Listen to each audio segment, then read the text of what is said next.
सच्ची रामायण। इस किताब के लेखक है पेरियार ईवी रामास्वामी नायकर। पेरियार और उनकी सच्ची रामायण। लेखक Sumedh Jagarwal. Diploma and degree in chemical and LLB PGD she. एक मधुर निवेदन। भारत में समय समय पर बहुत से महापुरुष उत्पन्न हुए हैं, उनमें स्वामी पेरियार भी एक महान विभूति थे, जिन्होंने देश की एकता और अखंडता के लिए महान कार्य किया। देश में फैली कुरीतियों को मिटाने के लिए उन्होंने जीवन भर सतत संघर्ष किया और वे अपने संघर्ष में सफल भी हुए। भारत देश में कुरीतियों को उत्पन्न करने वाले अश्लील ब्राह्मणी ग्रंथ ही रहे हैं।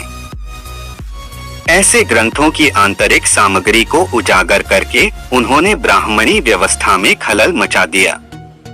ब्राह्मणी ग्रंथों को अश्लील, काल्पनिक और मनगढ़ंत प्रमाणित कर दिया। उनके ऐसे लेखन को देश के उच्चतम न्यायालय ने भी प्रमाणों के आधार पर मुहर लगा दी थी। उनके द्वारा लिखी गई सच्ची रामायण देश में उपस्थित सभी रामायणों के तथ्यों के आधार पर लिखी गई है, जिसमें कुछ भी असत्य नहीं है। जब सच्ची रामायण जैसे ग्रंथों के माध्यम से ब्राह्मणी लोगों की असलियत सामने लाई जाती है, तो वे तिलमिलाने लगते हैं। रामायण एक काल्पनिक और भारतीय लोगों को नीचा दिखाने के लिए लिखी गई एक मनगढ़ंत कथा है, जिसका कोई भी प्रामाणिक आधार नहीं है। रामायण के चरित्रों में ऐसा कुछ भी नहीं है कि उनकी आराधना की जाए।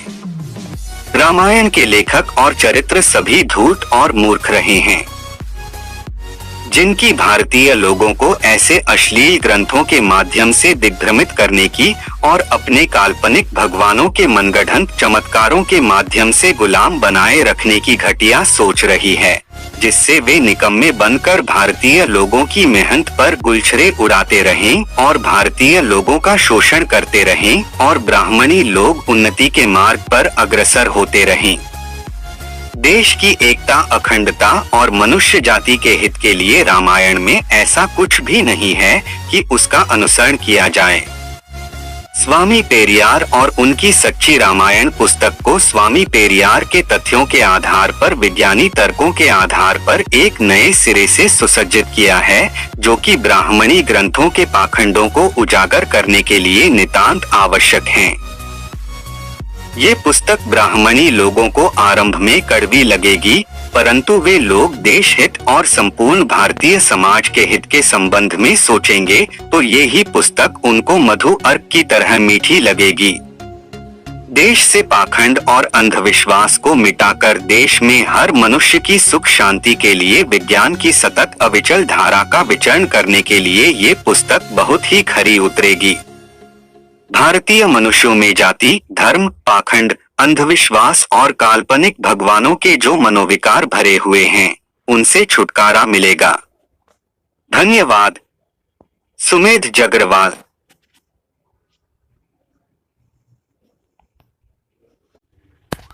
स्वामी पेरियार और उनका संघर्ष। भारत का इतिहास बहुत ही उतार चढ़ाव वाला रहा है। भारत की मूल संस्कृति बहुत ही उत्तम थी।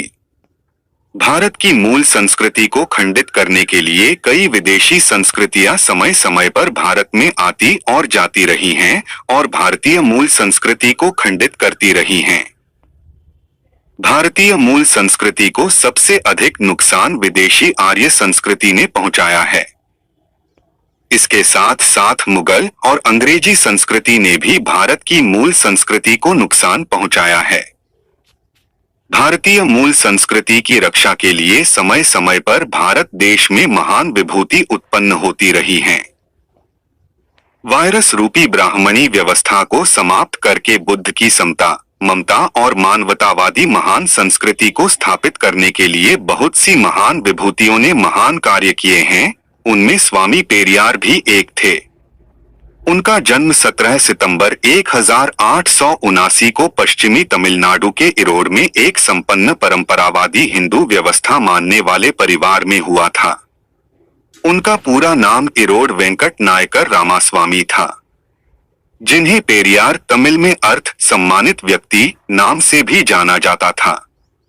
1885 में उन्होंने एक स्थानीय प्राथमिक विद्यालय में दाखिला लिया, परंतु कोई 5 साल से कम की औपचारिक शिक्षा मिलने के बाद ही उन्हें अपने पिता के व्यवसाय से जुड़ना पड़ा। उनके घर पर भजन तथा उपदेशों का सिलसिला चलता ही रहता था। बचपन में ही वे इन उपदेशों में कई बातों की प्रामाणिकता पर सवाल उठाते रहते थे। हिंदू महाकाव्यों तथा पुराणों में कई बातों की परस्पर विरोधी तथा बेतुकी बातों का मखौल भी वे उड़ाते रहते थे। बाल विवाह, देवदासी प्रथा, विधवा पुनर्विवाह के विरुद्ध अवधारणा, स्त्रियों तथा दलितों के शोषण के पूर्ण विरोधी थे। उन्होंने हिंदू वर्ण व्यवस्था का भी बहिष्कार किया। 19 वर्ष की उम्र में उनकी शादी नगम्मल नाम की 13 वर्ष की लड़की से हुई। उन्होंने अपनी पत्नी को भी अपने विचारों से ओतप्रोत किया। 1904 में पेरियार ने एक ब्राह्मण, जिसका कि उनके पिता बहुत आदर करते थे, के भाई को गिरफ्तार किया जा सके न्यायालय के अधिकारियों की मदद की। इसके लिए उनके पिता ने उन्हें लोगों के सामने पीटा। इसके कारण कुछ दिनों के लिए पेरियार को घर छोड़ना पड़ा। पेरियार काशी चले गए। वहां निशुल्क भोज में जाने की इच्छा होने के बाद उन्हें पता चला कि यह सिर्फ ब्राह्मणों के लिए था। ब्राह्मण नहीं होने के कारण उन्हें इस बात का बहुत दुहक हुआ और उन्होंने ब्राह्मणवादी व्यवस्था के विरोध की ठान ली। वे अपने शहर के नगरपालिका के प्रमुख बन गए। चक्रवर्ती राजगोपालाचारी के अनुरोध पर 1919 में उन्होंने कांग्रेस की सदस्यता ली। इसके कुछ दिनों के भीतर ही वे तमिलनाडु इकाई के प्रमुख भी बन गए। केरल के कांग्रेस नेताओं के निवेदन पर उन्होंने वाईकोम आंदोलन का नेतृत्व भी स्वीकार किया, जो मंदिरों की ओर जाने वाली सड़कों पर दलितों के चलने की मनाही को हटाने के लिए संघर्षरत था। उनकी पत्नी तथा दोस्तों ने भी इस आंदोलन में उनका साथ दिया। युवाओं के लिए कांग्रेस द्वारा संचालित प्रशिक्षण शिविर में एक ब्राह्मण प्रशिक्षक द्वारा गैर ब्राह्मण छात्रों के प्रति भेदभाव बरतते देख उनके मन में कांग्रेस के प्रति विरक्ति आ गई। उन्होंने कांग्रेस के नेताओं के समक्ष दलितों तथा पीड़ितों के लिए आरक्षण का प्रस्ताव भी रखा, जिसे मंजूरी नहीं मिल सकी। अंततः उन्होंने कांग्रेस छोड़ दी। दलितों के अधिकार के लिए 1925 में उन्होंने एक आंदोलन भी चलाया। सोवियत रूस के दौरे पर जाने पर उन्हें साम्यवाद की सफलता ने बहुत प्रभावित किया। फिर इन्होंने जस्टिस पार्टी, जिसकी स्थापना कुछ गैर ब्राह्मणों ने की थी, का नेतृत्व संभाला। बाद में जस्टिस पार्टी का नाम बदलकर द्रविड़ कड़गम कर दिया गया। 1937 में राजाजी द्वारा तमिलनाडु में आरोपित हिंदी के अनिवार्य शिक्षण का उन्होंने घोर विरोध किया और बहुत लोकप्रिय हुए। उन्होंने अपने को सत्ता की राजनीति से अलग रखा तथा आजीवन दलितों तथा स्त्रियों की दशा सुधारने के लिए प्रयास किया और वे 24 सितंबर 1973 को परिनिर्वाण को प्राप्त हुए। भिंडीहार गडरिया जाति में पैदा महान क्रांतिकारी, समाज सुधारक, पिछड़ों के लिए आरक्षण की मांग करने वाले, हिंदू धर्म के पाखंड एवं अतार्किक परंपराओं के प्रबल विरोधी, ईश्वर की सत्ता को सिरे से खारिज करने वाले ये भी। पेरियार रामास्वामी नायकर की जयंती 17 सितंबर को पूरे देश में बड़े धूमधाम से मनाई जाती है। पेरियार के राजनैतिक एवं सामाजिक चिंतन की नींव गैर ब्राह्मणवाद एवं गैर कांग्रेसी सोच से विकसित हुई। अपने बचपन से ही पेरियार ब्राह्मणवाद का शिकार रहे। उन्हें उनके सवर्ण समाज के शिक्षक के घर में गिलास से मुंह लगाकर पानी पीने की मनाही थी और अगर वह किसी गैर जाति के बच्चे के साथ खेलते थे तो बालक पेरियार को अपने घर में मार पड़ती थी। इन सब चीजों से तंग आकर पेरियार बचपन में ही वाराणसी भाग गए, परंतु वहां जाकर उन्हें ब्राह्मणवाद के विभत्स रूप का पुनः अवलोकन करना पड़ा।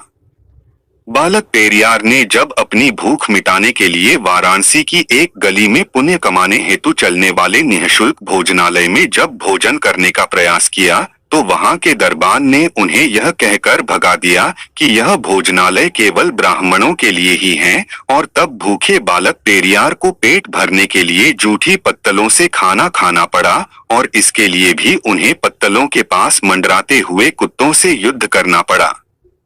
यह सब घटनाएं बालक पेरियार के कोमल हृदय पर गहरा असर कर गई, और उन्होंने अपनी तार्किक बुद्धि के बल पर ब्राह्मणी व्यवस्था का ऐसा जनाजा निकाला कि आज ब्राह्मणी व्यवस्था को समाप्त करके वहां के लोग भेदभाव रहित भाईचारे से रह रहे हैं।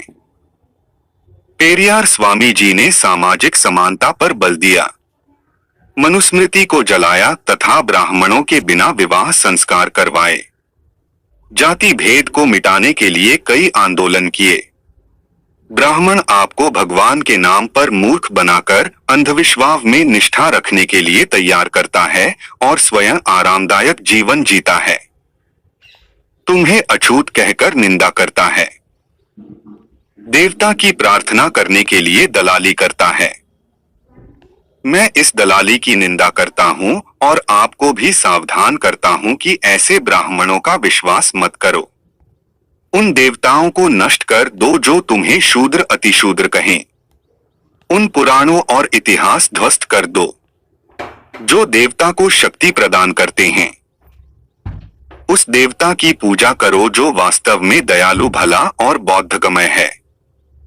ब्राह्मणों के पैरों में क्यों गिरना? क्या ये मंदिर हैं? क्या ये त्योहार हैं? नहीं, ये सब कुछ भी नहीं है। हमें बुद्धिमान व्यक्ति की तरह व्यवहार करना चाहिए। यही प्रार्थना का सार है।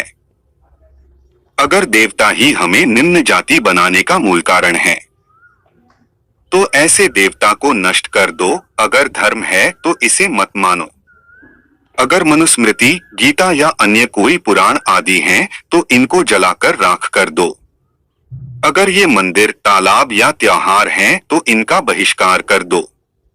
अंत में हमारे राजनीतिज्ञ ऐसा करते हैं, तो इसका खुले रूप में पर्दाफाश करो। संसार का अवलोकन करने पर पता चलता है कि भारत जितने धर्म और मतांतर कहीं भी नहीं है, बल्कि इतने धर्मांतरण दूसरी जगह कहीं भी नहीं हुए हैं। इसका मूल कारण भारतीयों का निरक्षर और गुलामी प्रवृत्ति के कारण उनका धार्मिक शोषण करना आसान है। आर्यों ने हमारे ऊपर अपना धर्म थोपकर असंगत, निरर्थक और अविश्वसनीय बातों में हमें फंसाया। अब हमें इन्हें छोड़कर ऐसा धर्म ग्रहण कर लेना चाहिए जो मानवता की भलाई में सहायक सिद्ध हो। ब्राह्मणों ने हमें शास्त्रों और पुराणों की सहायता से गुलाम बनाया है और अपनी स्थिति मजबूत करने के लिए मंदिर, ईश्वर और देवी देवताओं की रचना की। सभी मनुष्य समान रूप से पैदा हुए हैं, तो फिर अकेले ब्राह्मण ऊंच व अन्य को नीच कैसे ठहराया जा सकता है? संसार के सभी धर्म अच्छे समाज की रचना के लिए मार्गदर्शन करते हैं, परंतु हिंदू धर्म अर्थात आर्य संस्कृति अर्थात वैदिक संस्कृति अर्थात सनातन संस्कृति में हम यह अंतर पाते हैं कि यह धर्म एकता और मैत्री के लिए नहीं है। ऊंची ऊंची लाट किसने बनाई? मंदिर किसने बनाए और उनकी चोटी पर सुनहरी परत किसने चढ़ाई? क्या ब्राह्मणों ने इन मंदिरों, तालाबों या अन्य परोपकारी संस्थाओं के लिए 1 रुपया भी दान दिया? ब्राह्मणों ने अपना पेट भरने हेतु गुण, कर्म, ज्ञान और शक्ति के बिना ही देवताओं की रचना करके और स्वयंभू देवता बनकर हंसी मजाक का विषय बना दिया है। सभी मानव एक हैं, हमें भेदभाव रहित समाज चाहिए। हम किसी को प्रचलित सामाजिक भेदभाव के कारण अलग नहीं कर सकते हैं। हमारे देश को आजादी तभी मिल गई समझना चाहिए जब ग्रामीण लोग देवता, अधर्म, जाति और अंधविश्वास से छुटकारा पा जाएंगे। आज विदेशी लोग दूसरे ग्रहों पर संदेश और अंतरिक्ष यान भेज हैं और हम ब्राह्मणों के द्वारा श्राद्धों में परलोक में बसे अपने पूर्वजों को चावल और खीर भेज रहे हैं। क्या ये ही बुद्धिमानी है? ब्राह्मणों से मेरी यह विनती है कि अगर आप हमारे साथ मिलकर नहीं रहना चाहते हैं, तो आप भले ही जहन्नुम में जाएं। कम से कम हमारी एकता के रास्ते में मुसीबतें खड़ी करने से तो दूर जाओ। ब्राह्मण सदैव ही उच्च एवं श्रेष्ठ बने रहने का दावा कैसे कर सकता है? समय बदल गया है। उन्हें नीचे आना होगा, तभी वे आदर से रह पाएंगे, नहीं तो एक दिन उन्हें बलपूर्वक और देशाचार के अनुसार ठीक होना होगा। पेरियार का सामाजिक एवं राजनैतिक चिंतन बहुजन समाज के लिए क्यों आवश्यक है और उसकी जड़ें कहां से आती है, यह सब बहुजन आंदोलनकारियों को जानना आवश्यक है। बहुजन आंदोलन के लिए यह आज भी उतना ही जरूरी है जितना कल था। पेरियार के राजनैतिक एवं सामाजिक चिंतन की नींव गैर ब्राह्मणवाद एवं गैर कांग्रेसी सोच से विकसित हुई। अपने जवानी के दिनों में सन 1924 में जब पेरियार तमिलनाडु कांग्रेस के अध्यक्ष बने तो उन्हें कांग्रेसी ब्राह्मणों के ब्राह्मणवाद ने और दुखी किया।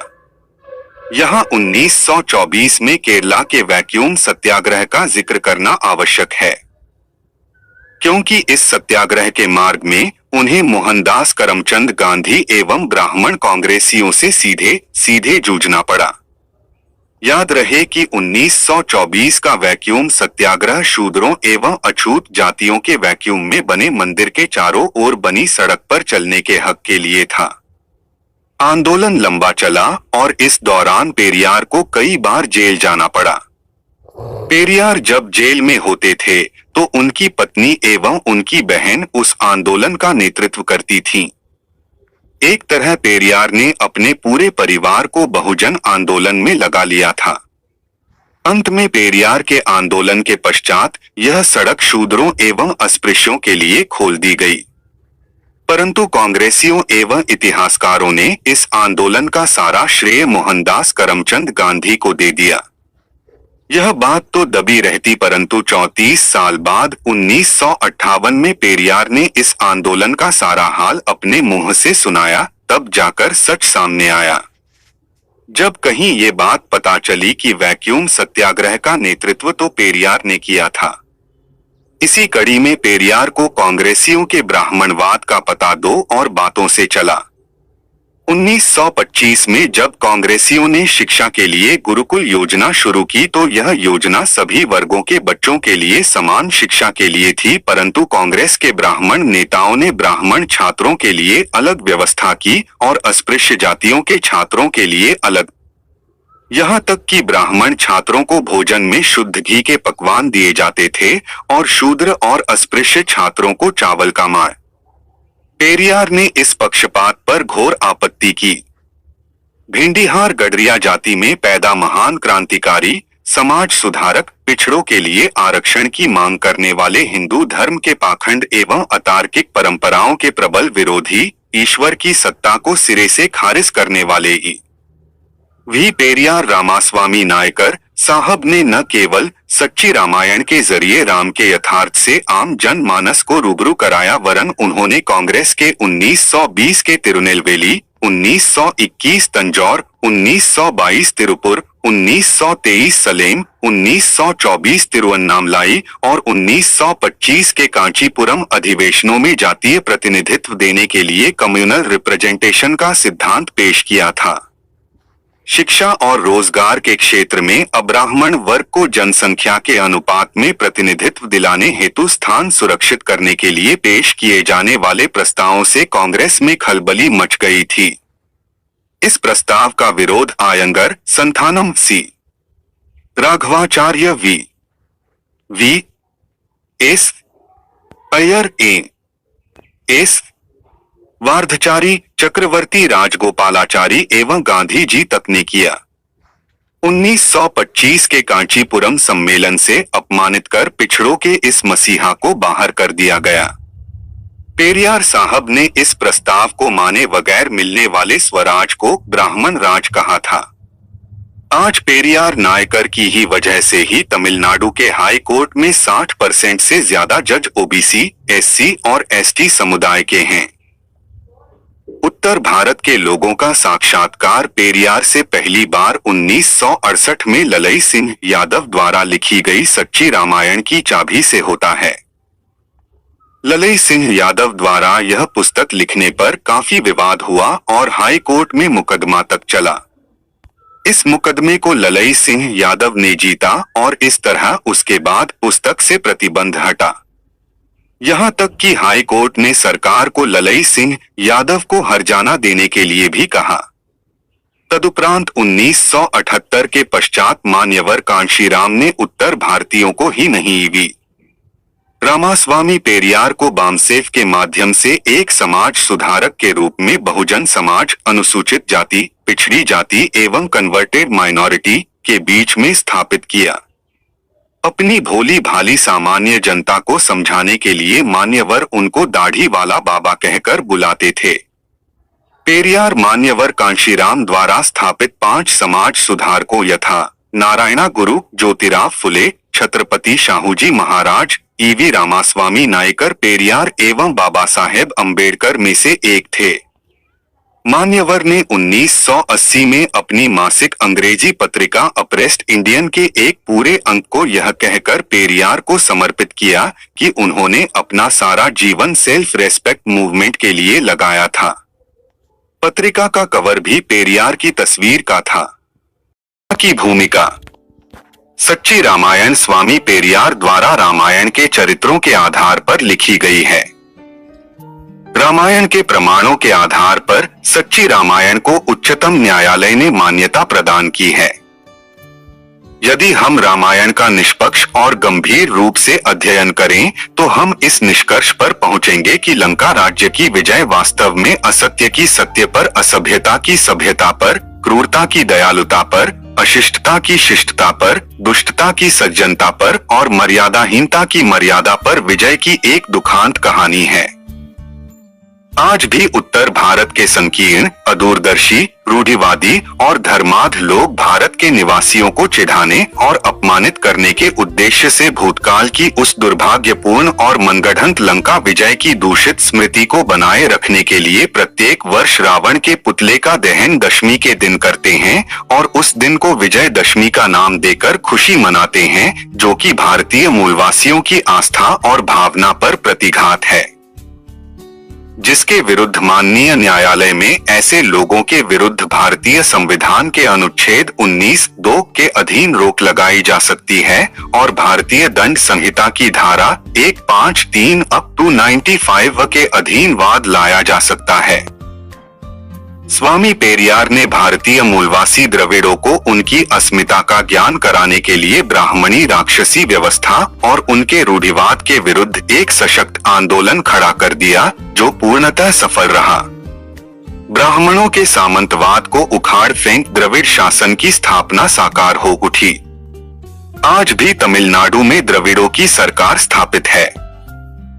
रामायण और महाभारत विदेशी आर्यों द्वारा छल कपट से बढ़ा चढ़ाकर गढ़ी गई कथाएं हैं, जिनके माध्यम से विदेशी आर्य संस्कृति के लोग अशिक्षित भारतीय मूलवासी लोगों को लुभाकर मूर्ख बनाते रहते हैं, उनके सम्मान और गौरव की भावना को ठेस पहुंचाते हैं, उनके विवेक में मनोविकार उत्पन्न करते हैं और उनकी मानवता पर आधारित संस्कृति पर कुठाराघात करते हैं, भारतीय एकता और अखंडता को दूषित करते हैं, जो कृत्य देशद्रोह और भारतीय संविधान की अवहेलना के अधीन आते हैं। रामायण और महाभारत आर्यों अर्थात ब्राह्मणों द्वारा छल कपट से बढ़ा चढ़ाकर गढ़ी गई कथाएं हैं। इन दो कथाओं के नायक क्रमशः राम और कृष्ण हैं, जो आर्य समुदाय के हैं और अंततः साधारण श्रेणी के पुरुष हैं। ये कथाएं धूर्तता के साथ थोपी गई हैं।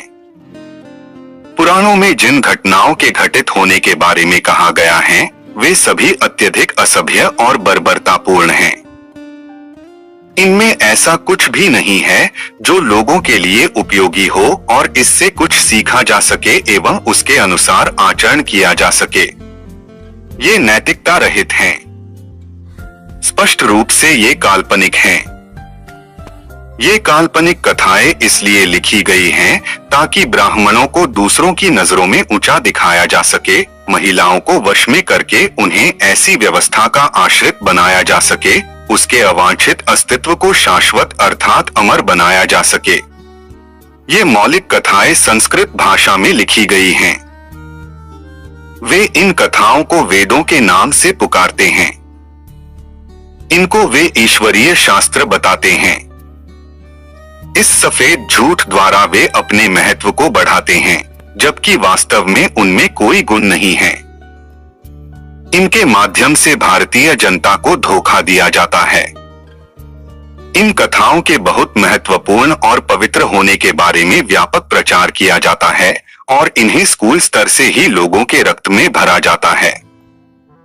मौलिक रामायण में कुछ भी प्रशंसा करने योग्य नहीं है, कुछ भी ईश्वरीय नहीं है। कुछ सीखा जाए और उसका पालन किया जाए, इसमें ऐसा कुछ भी नहीं है जो तर्क के सामने टिक पाए। हमारे लोग अपने नेत्र खोलें और स्वयं देखें कि आर्यों अर्थात ब्राह्मणों की कथाएं ढोंग हैं और खोखली हैं। इनके माध्यम से स्वयं को श्रेष्ठ बताते हैं और दूसरों को नीच बताते हैं। रामायण एक सत्य कथा नहीं हो सकती। शंकराचार्य, अनेक विद्वानों तथा धर्माचार्यों ने भी यही विचार व्यक्त किया है। दूसरे, वाल्मीकि ने स्वयं कहा है कि राम न ही ईश्वर था और न ही उसमें कोई ईश्वरीय शक्ति थी। इस देश में ब्राह्मण हिंदू रामायण को एक पवित्र कथा मानते हैं और उसमें वर्णित विशिष्ट व्यक्तियों के प्रति श्रद्धा रखते हैं। ऐसा क्यों है? इसका कारण है ब्राह्मणों द्वारा प्रभावशाली प्रचार और गैर ब्राह्मणों में बुद्धि और स्वत सम्मान की कमी। द्रविड़ों के विरुद्ध और अधिक घृणा उत्पन्न करने के विचार से इसकी रचना हुई और यह घृणा कंडा पुराण में प्रदर्शित घृणा से अधिक है। कंडा पुराण की रचना रामायण से बहुत पहले हुई थी और यह केवल एक व्यक्ति द्वारा लिखी गई थी। रामायण बहुत पहले के काल में अलग अलग समय पर अनेक व्यक्तियों द्वारा लिखी गई है, जिनके द्वारा राम और सीता को बहुत घटिया चरित्र वाला दिखाया गया है। रामायण की घटनाओं का विस्तृत विवरण अरेबियन नाइट्स, शेक्सपियर एवं मदनाकम राजन द्वारा लिखित कहानियों तथा पंचतंत्र और अन्य काल्पनिक कहानियों के समान दिया गया है। इसलिए यह निश्चय पूर्वक कहा जा सकता है कि रामायण एक सच्ची कहानी नहीं है। कोई कह सकता है कि देवत्व तथा ईश्वर की दैवी शक्ति अनूठेतों द्वारा ही प्रभावी हो सकती है, किंतु कोई भी यह स्पष्ट देख सकता है कि इनमें वर्णित तथ्य आधारहीन, अनावश्यक तथा बुद्धिहीन हैं और इस कथा में इस बात पर लोगों का ध्यान आकर्षित किया गया है कि कथा का नायक राम मनुष्य के रूप में स्वर्ग से अवतरित ईश्वर है। किंतु लेखक वाल्मीकि यह चित्रित करता है कि राम विचार और व्यवहार से दुष्ट था। वह झूठ, विश्वासघात, छल कपट, धूर्तता, निर्दयता, लोभ, हत्या, नशेबाजी, मांस भक्षण, छुपकर निर्दोष पर तीर चलाने वाला, दुष्टों का साथी, नामर्द आदि का साकार रूप था।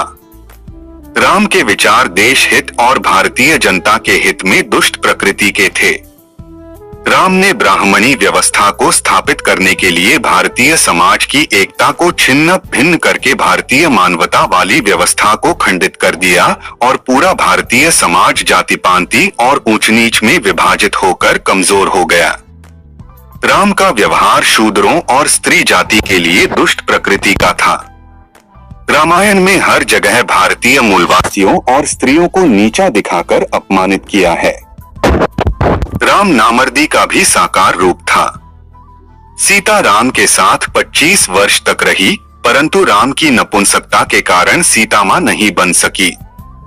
हम यह नहीं कह सकते हैं कि सीता में मां बनने की क्षमता नहीं थी। सीता रावण के साथ 3 महीने रहने के उपरांत ही गर्भवती हो गई थी। राम धूर्तता का भी साकार रूप था। महर्षि शंभु, जो भारतीय पिछड़े लोगों को ज्ञान की शिक्षा देता था, उस महान ऋषि की हत्या करके राम ने बड़ी धूर्तता का कार्य किया। राम विश्वासघाती भी था। उसने निर्दोष बाली पर छुपकर तीर चलाकर और उसकी हत्या करके नामर्दी का कार्य किया था। राम झूठ का भी साकार रूप था। उसने सुरुपनखा से झूठ बोला था कि लक्ष्मण शादीशुदा नहीं है और इस झूठ के कारण लाखों लोगों को राम रावण युद्ध के कारण अपनी जान गंवानी पड़ी थी। राम नशेबाजी और मांस भक्षण का भी साकार रूप था, जो कि लगभग सभी रामायणों से प्रमाणित है। राम दुष्टों का साथ देने वाला एक साकार रूप था। सुग्रीव और विभीषण ने अपने भाइयों से राजगद्दी छीनने की दुष्टता की और राम ने ऐसे दोस्तों का साथ देकर अपना साकार रूप दर्शित किया। राम लोभ का भी साकार रूप था। उसने अयोध्या की राजगद्दी के लोभ में अपनी मां और अपने पिता को क्या क्या अपशब्द नहीं कहे। राम ने अपनी पत्नी सीता और अपने बच्चों के साथ निर्दयता का व्यवहार किया, जिससे राम निर्दयता के साकार रूप प्रमाणित होते हैं। यह कथा न ही धार्मिक है और न ही बुद्धि संगत है। देवताओं ने 4 मुख वाले ब्रह्मा से शिकायत की कि राक्षस उनके द्वारा दी जाने वाली बलि को लूट लेते हैं।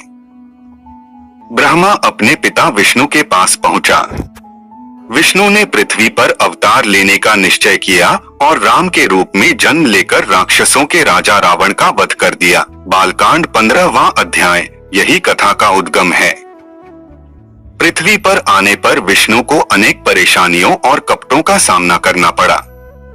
इसका कारण आर्यों के पवित्र पुराण में वर्णित है, जिसके अनुसार विष्णु ने अपने पूर्व जन्म में अनेक अनैतिक एवं घृणित कर्म किए। मुनियों तथा ऋषियों के साथ किए गए दुर्व्यवहार के कारण विष्णु को उनके द्वारा श्राप दिए गए और उस अपराध के दंड के रूप में उसे पृथ्वी पर जन्म ग्रहण करना पड़ा। यह श्राप क्यों दिए गए? क्योंकि विष्णु ने बिनिहु मुनि की पत्नी की हत्या करने का घोर पाप किया। उसने अनैतिक और छल कपट से जलंधर असुर की पत्नी का सतीत्व नष्ट कर डाला। उसने दिन के उजाले में खुले आम उस स्त्री के साथ बलात्कार किया, जो संभवतः दिखाई दे रहा था। पुराणों में ऐसी अनेक मूर्खतापूर्ण कथाएं पाई जाती हैं। अब अपने विवेक से सोचें कि देवता कौन है और असुर कौन है। किस प्रकार ईश्वर होते हुए भी वह विष्णु का मुक्ता, चोरी, हत्या और घृणित कृत्यों एवं मनोविकारों का दास हो गया। क्या ऐसे अभद्र कृत्यों में संलग्न पुरुष ईश्वर समझे जाने के योग्य हैं? क्या निर्दोष पशुओं का क्रूरता से वध किया जाना और शराब के साथ उनका मांस गले में उतारना और मंत्रोच्चारण करना ही यज्ञ की परिभाषा है? इन सब कृत्यों से क्या ईश्वर प्रसन्न होता है? क्या ऐसे कृत्यों से देवताओं, यज्ञकर्ता और यज्ञ आयोजकों को उच्चतर पदवी प्रदान करनी चाहिए? क्या ऐसे लोगों को दान के रूप पारिश्रमिक भी देना चाहिए? क्या ऐसी निर्दयता को रोकना गलत है जो मूक प्राणियों के साथ की जाती है?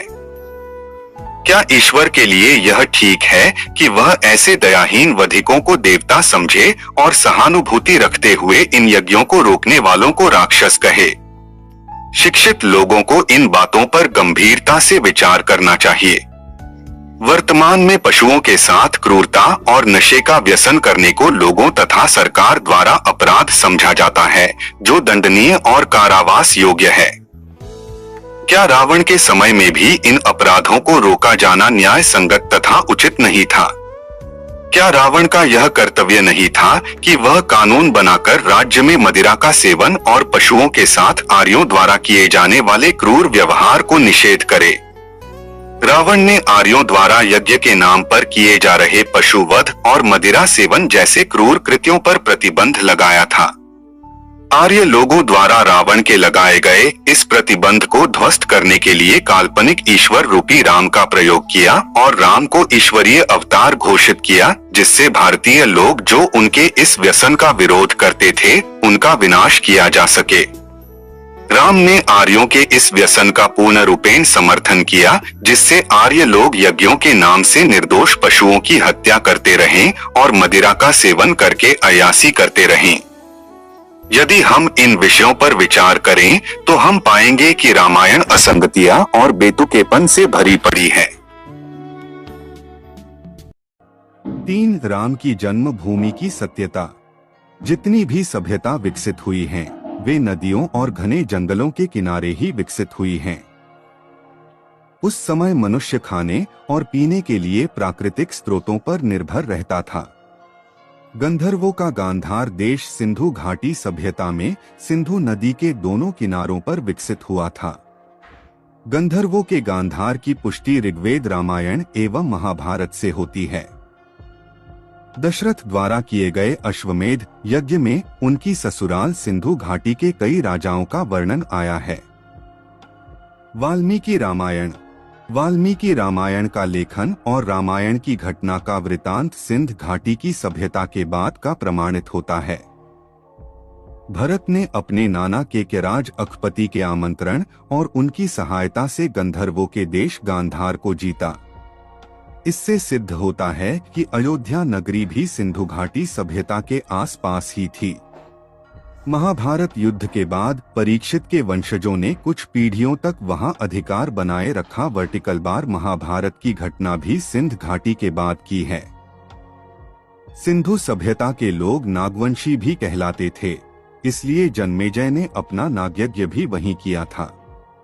ऐसा वाल्मीकि रामायण की पृष्ठ संख्या 1016 सर्ग 101 उत्तरकांड में लिखा है। इससे प्रमाणित है कि वर्तमान अयोध्या राम की जन्मभूमि नहीं है। वाल्मीकि रामायण में बुद्ध को नास्तिक कहकर उन्हें मारने की बात लिखी गई है। राजा आम्भी, चंद्रगुप्त मौर्य, बिंदुसार सम्राट अशोक, कनिष्क इत्यादि का अधिकार तक्षशिला अर्थात सिंधु घाटी पर बना रहा। वर्टिकल बार हमारे देश का नाम भारतवर्ष रहा है और भारतवर्ष में 16 महाजनपद रहे हैं, जिनमें अयोध्या का नाम अंकित नहीं है। इससे सिद्ध होता है कि उस समय भी अयोध्या नहीं थी। यदि अयोध्या राम की जन्मभूमि रही होती तो सिंध घाटी की तरह अयोध्या में भी राम के प्रमाण मिलते।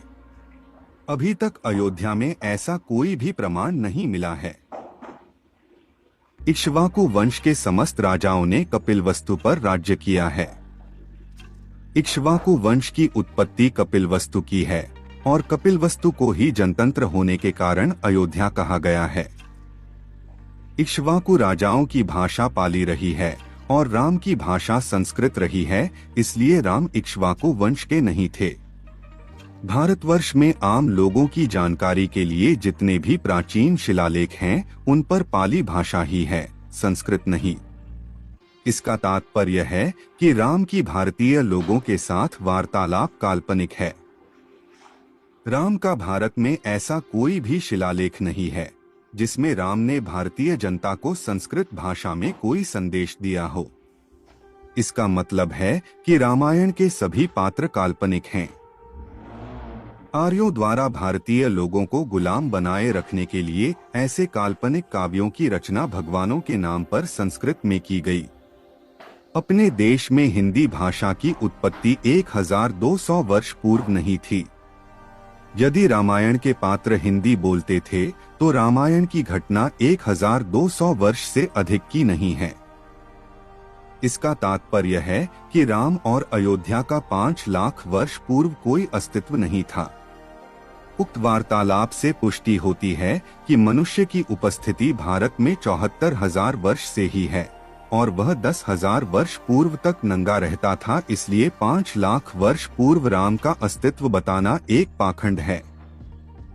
7,000 वर्ष पूर्व सिंध सभ्यता के अतिरिक्त भारतवर्ष में कोई भी सभ्यता विकसित नहीं हुई थी, इसलिए 5 लाख वर्ष पूर्व अयोध्या का अस्तित्व बताना एक पाखंड है। विदेशी आर्यों का चित्रण वेदों में किया गया है। वर्तमान में यह प्रमाणित हो चुका है कि आर्य लोग यूरोपीय मूल के थे, जो कि विचरण करते हुए मध्य एशिया में आए और मध्य एशिया से उनका आगमन भारत की तरफ हुआ। आर्य लोग लंबे कद और गौर वर्ण के थे। उनकी भाषा संस्कृत और चरवाहों की अश्लील संस्कृति थी। ये लोग भारतीयों की अपेक्षा युद्ध में अधिक पारंगत थे, जो कि आर्यों और अनार्यों के वेदों में वर्णित संघर्ष से प्रमाणित होता है। भारतीय लोग कद में छोटे एवं काले रंग के थे, जो कि कृषि के कार्य में कुशल थे और उनकी भाषा द्रविड़ थी। आर्यों का रहन सहन घुमक्कड़ एवं पशुपालन था। ठंडे स्थलों में रहने के कारण ये लोग मांस मदिरा का ही प्रयोग करते थे। ठंडे देशों में आज भी गौमांस एवं मदिरा का ही प्रयोग 100% किया जाता है। उन ठंडे देशों में कोई भी व्यक्ति बिना मांसाहार के जिंदा नहीं रह सकता है।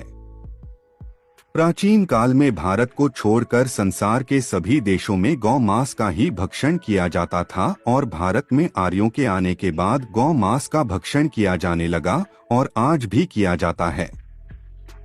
आर्य लोगों का रहन सहन घुमक्कड़ होने के कारण वे अपने पालतू पशुओं का ही मांस खाकर जीवन यापन करते थे। प्राचीन काल में जहां गाय मांस को भूना जाता था, वेदों में उसका नाम यज्ञ के नाम से जाना जाने लगा। भारतीय लोगों द्वारा आर्यों की इस प्रथा का विरोध किया जाता था तो उनको धर्म विरोधी घोषित करके राक्षस या दैत्य के नाम से अपमानित किया जाता था। वेद, रामायण एवं महाभारत काल में भी ऐसी घटनाओं की कोई कमी नहीं थी। कुछ लोग वृतांत देते हैं कि उन युगों में नारी का बहुत ही मान सम्मान था, जबकि समस्त धार्मिक ग्रंथों से एक ही बात प्रमाणित होती है कि उन कालों में नारी ऋषि मुनियों की हवस का शिकार रही हैं। ऋग्वेद के अनुसार राजा हरिश्चंद्र के पिता त्रिशंकु ने एक नवविवाहिता पत्नी का अपहरण कर उसके साथ व्यभिचार किया। राजा इंद्र के पुरोहित बृहस्पति की पत्नी तारा को वनस्पतियों का स्वामी वनमंत्री चंद्र भगा ले गया था और उसके साथ व्यभिचार किया, जिससे बुध नामक पुत्र उत्पन्न हुआ। वही पृष्ठ 193 भागवत पुराण से स्पष्ट है कि स्वयंभुव अर्थात ब्रह्मा के मन में अपनी अबला और मोहक पुत्री वाच के प्रति कामुकता जगी और उसके साथ व्यभिचार किया। मुनियों और उनके पुत्रों ने अपने पिता के कुकर्म पर उन्हें फटकारा, तुमने ऐसा किया जो तुमसे पहले किसी ने नहीं किया, न तुम्हारे बाद कोई ऐसा करेगा। क्या तुम्हें अपनी पुत्री से विषय भोग करना चाहिए था? अपने उन्माद को क्या तुम रोक नहीं सकते थे? संसार के तुम्हारे जैसे गौरवशाली व्यक्ति के लिए यह प्रशंसनीय नहीं है। यज्ञों में जहां एक और भयंकर हत्याकांड होता था, वहां वास्तव में एक प्रकार का उत्सव बन जाता था। भुने हुए मांस के अलावा मादक पदार्थ भी होते थे। लगभग प्रत्येक यज्ञ के बाद जुआ खेला जाता था और सबसे असाधारण बात यह थी कि इसके साथ साथ खुले में संभोग भी होता था। इस प्रकार यज्ञ अय्याशी के अड्डे बन गए थे। इस प्रकार कोई भी युग रहा हो अर्थात कोई भी काल रहा हो, हर काल में नारी पुरुष की हवस का शिकार रही है। चाहे वह पुरुष कोई भी योनि का रहा हो, चाहे राजा हो, चाहे देवता रहा हो, चाहे ऋषि मुनि रहा हो। राम जन्म की गुत्थी। रामायण के प्रथम अध्याय बालकांड में लिखा है कि अयोध्या के राजा दशरथ पुत्र प्राप्ति के लिए यज्ञ की तैयारियां कर रहा था। भेड़, पशु, घोड़े, पक्षी, सर्प जैसे प्राणी उस यज्ञ में आहुति के लिए तैयार रखे गए थे। कितना भयंकर लगता है कि पिता बनने की अपेक्षा करने वाले एक व्यक्ति के हित के लिए इतने सारे जीवों का वध किया जाए। क्या कोई ईश्वर ऐसा होता है जो एक व्यक्ति को पुत्र देने के लिए यज्ञ अग्नि में बलि के लिए अनगिनत प्राणी भेंट चढ़वाए? क्या देवता ऐसी हत्याओं से प्रसन्न होते थे? कहा जाता है कि इन देवताओं का एक राजा था जो देवेंद्र कहलाता है। यह कथा उसके निर्दयता, घृणित और विवेकहीन कृत्यों का वर्णन, आर्यों की संस्कृति और सभ्यता का परिचय देती है। यज्ञ की कहानी क्या है? राजा दशरथ की पत्नियों में से एक कौशल्या ने एक वार से यज्ञ के लिए अर्पित घोड़े की गर्दन काट डाली और सारी रात उस मृत घोड़े से लिपट कर पड़ी रही। बालकांड अध्याय 14। यदि उनका दैवी स्वभाव ऐसा है तो हम उनसे मानवीय स्वभाव की कल्पना कैसे कर सकते हैं? कुदी अरासु प्रेस से प्रकाशित पुस्तक गगन सूर्यम पुस्तक में यज्ञ शास्त्रों में वर्णित यज्ञों के संबंध में विवरण इस प्रकार दिया है कि राजा दशरथ ने दिन के उदय होने पर अपनी प्रथम पत्नी कौशल्या को अन्य दो पत्नियों सुमित्रा और कैकेयी के साथ यज्ञ करने के लिए 3 पुजारियों अर्थात ऋषियों को भेंट किया और शुल्क प्रदान किया। उन पुजारियों ने अपनी पाश्विक काम पिपासा पूरी करने के पश्चात इन स्त्रियों को राजा को वापस सौंप दिया और राजा ने कोई आपत्ति नहीं की। बालकांड अध्याय 14। इसके पश्चात वे स्त्रियां गर्भवती हो गई। मनमथनाथ दातार अपने अंग्रेजी अनुवाद में लिखते हैं कि होथ, अवरयु और युक्धा नाम के इन 3 पुजारियों ने यह प्रदर्शन किया। यदि हम गंभीरता से विचार करें तो यह बिल्कुल स्पष्ट हो जाता है कि यज्ञ की प्रक्रिया शिशुओं के जन्म में सहायक नहीं हो सकती, बल्कि उन पुजारियों द्वारा ही रानियां गर्भवती की गई। इस बात की पुष्टि इस सबूत से होती है कि उस समय जब यह यज्ञ किया गया तब दशरथ की आयु 60,000 वर्ष थी और उसकी 60,000 पत्नियां थीं। ऐसा कम कवि के अनुसार है, किंतु वाल्मीकि के अनुसार उसकी 350 रानियां थीं। इससे यह स्पष्ट है कि दशरथ एक जर्जर वृद्ध था और मात्र कामुकता लेपित अस्थि पंजर मात्र था। ये 3 पत्नियां लंबे समय से बाझ थीं। उन्हें क्या एक जर्जर नपुंसक और लड़खड़ाते वृद्ध के लिए जीवन की सध्या की वेला में यज्ञ द्वारा गर्भधारण करा पाना संभव था? राजा दशरथ द्वारा तीनों स्त्रियां एक एक पुरोहित को सौंप दी गई, जिन्होंने अपनी रुचि और इच्छा के अनुसार लंबे समय तक उनके साथ पूरी तरह संभोग किया और तब उन्हें राजा को लौटा दिया, और इस काम के लिए उन पुरोहितों को पारिश्रमिक भी प्राप्त हुआ। कौन कह सकता है कि दशरथ उन स्त्रियों के गर्भ का कारण था? यद्यपि राम, लक्ष्मण, भरत और शत्रुघ्न वास्तव में उन पुरोहितों से पैदा हुए थे, दशरथ से नहीं, फिर भी आर्य धर्म द्वारा इसकी निंदा नहीं की जाती। शास्त्रों में दिया गया है कि यदि एक ब्राह्मण स्त्री का बच्चा नहीं है तो वह कुछ शर्तों के साथ अन्य पुरुषों से बच्चे पैदा करवा सकती है। महाभारत में इसके समर्थन में एक और आर्य कथा देखी जा सकती है, जिसके अनुसार बिना यज्ञ का प्रदर्शन किए हुए अनेक विधवा स्त्रियां गुरुकुल के व्यास के साथ अवैध संबंध बनाकर माताएं बन गई थीं। धृतराष्ट्र तथा पांडव इसी श्रेणी के उत्पाद थे। ऐसे अनेक अवैध पैदाइशों का विवरण महाभारत में मिलता है। सीता के ही जन्म को लें। उसकी माता ने किसी अनजान पति की सहायता से सीता को पैदा किया और फिर उसे एक वन में फेंक दिया। वाल्मीकि ने लिखा है कि सीता ने स्वयं कहा था कि जैसे ही मेरा जन्म हुआ मुझे वन की धूल में फेंक दिया गया। राजा जनक को मैं पड़ी मिली और उन्होंने मेरा पालन पोषण किया। जब मैं यौवन को प्राप्त हुई तब मेरे जन्म से जुड़े कलंक के कारण कोई भी राजकुमार मुझसे विवाह करने के लिए तैयार नहीं था। राजा जनक ने सीता के लिए एक योग्य पति खोज पाने में असफल होने पर अपने मित्र विश्वामित्र से संपर्क किया कि वह सीता के लिए एक योग्य वर पाने के लिए उसकी सहायता करें। ऋषि विश्वामित्र 5 वर्ष से कम आयु वाले राम को लेकर आए और 25 वर्ष की सीता के साथ उसका विवाह कर दिया, और सीता ने अपनी से कम आयु वर के लिए एक शब्द भी नहीं कहा।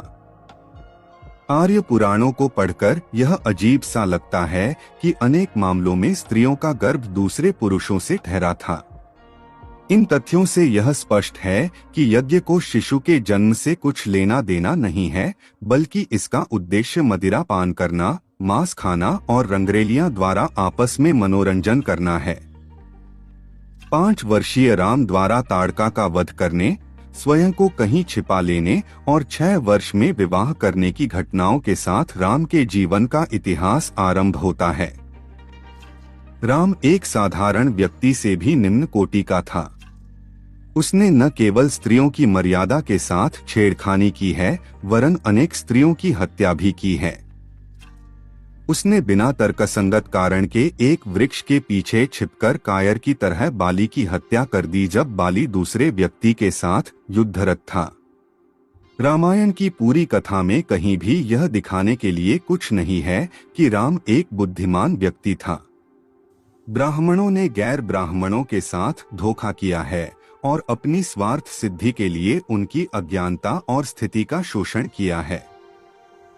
फिर आज की वैज्ञानिक जागृति के समय में भी वे वही चाल चल रहे हैं।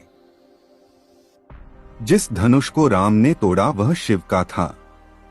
वह धनुष पहले ही टूटा हुआ था।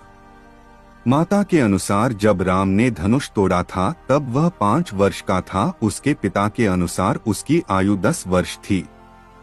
वाल्मीकि रामायण के अनुसार राम कोई ईमानदार व्यक्ति नहीं था। अमेरिका वासी ओने मैनन की रामायण राम को शिकागोई डाकू के स्वभाव वाला और सीता को रावण द्वारा स्वेच्छा से अपहरण करवा लेने वाली एक मंद बुद्धि लड़की बताती है। 5 अयोध्या कांड। कैकेयी से विवाह करते समय दशरथ ने उसे वचन दिया था कि उससे उत्पन्न पुत्र को अयोध्या का राजा बनाया जाएगा। इससे संबंधित कथाएं बताती हैं कि विवाह के समय यथार्थ में राज्य कैकेयी के अधीन कर दिया गया और दशरथ केवल मात्र उसके प्रतिनिधि के रूप में शासन चलाता था। राम और उसकी माता कौशल्या दशरथ के इस प्रस्ताव से बेखबर नहीं थे। वृद्ध राजा ने राम को खुलकर अपनी राय दी थी कि भरत का अपने नाना के घर चला जाना राम के राज्याभिषेक के लिए एक शुभ अवसर था। इस कारण भरत को 10 वर्ष तक जानबूझकर उसके नाना के घर में रखा था। दशरथ ने अपनी पूर्व योजना के अनुसार राम को राजा बनाने के लिए भरत को उसके मामा के घर भेज दिया। अचानक एक दिन पूर्व कैकेयी के पूछे बिना जनता में घोषणा करके दशरथ ने दूसरे दिन राम के राज्याभिषेक की तैयारियां कर दी। मंत्रीगण, महर्षि वशिष्ठ, अन्य गुरुजन तथा स्वयं राम यह पूर्ण रूप से जानते थे कि भरत ही राज सिंहासन का उत्तराधिकारी था। इस पर भी उन्होंने कपटपूर्वक राम के राज्याभिषेक के लिए अपनी स्वीकृति दे दी। कैकेयी ने यह भांपकर दुष्टता के साथ हठ किया कि उसके पुत्र को ही राजा बनाया जाए और उसकी सुरक्षा सुनिश्चित करने के लिए राम को वनवास दिया जाए। उसे मनाने के लिए दशरथ उसके पैरों पर गिर गया और उससे याचना करते हुए कहने लगा, मैं तुम्हारी इच्छानुसार कोई भी जघन्य कृत्य करने को तैयार हूँ, किंतु तुम राम को वन में भेजने का हठ मत करो। कैकेयी और मंथरा के उचित और न्यायसंगत कृत्य के पक्ष में पर्याप्त कारण और तर्क विद्यमान हैं। इन सभी पर विचार किए बिना उनको कोसना और उनके विरुद्ध अनगिनत आरोप लगाना अनुचित और अप्रासंगिक है। राम इस तथ्य से अवगत था कि यथार्थ में विवाह के समय समस्त राज्य कैकेयी को सौंप दिया गया था। उसने स्वयं भरत को ऐसा कहा था।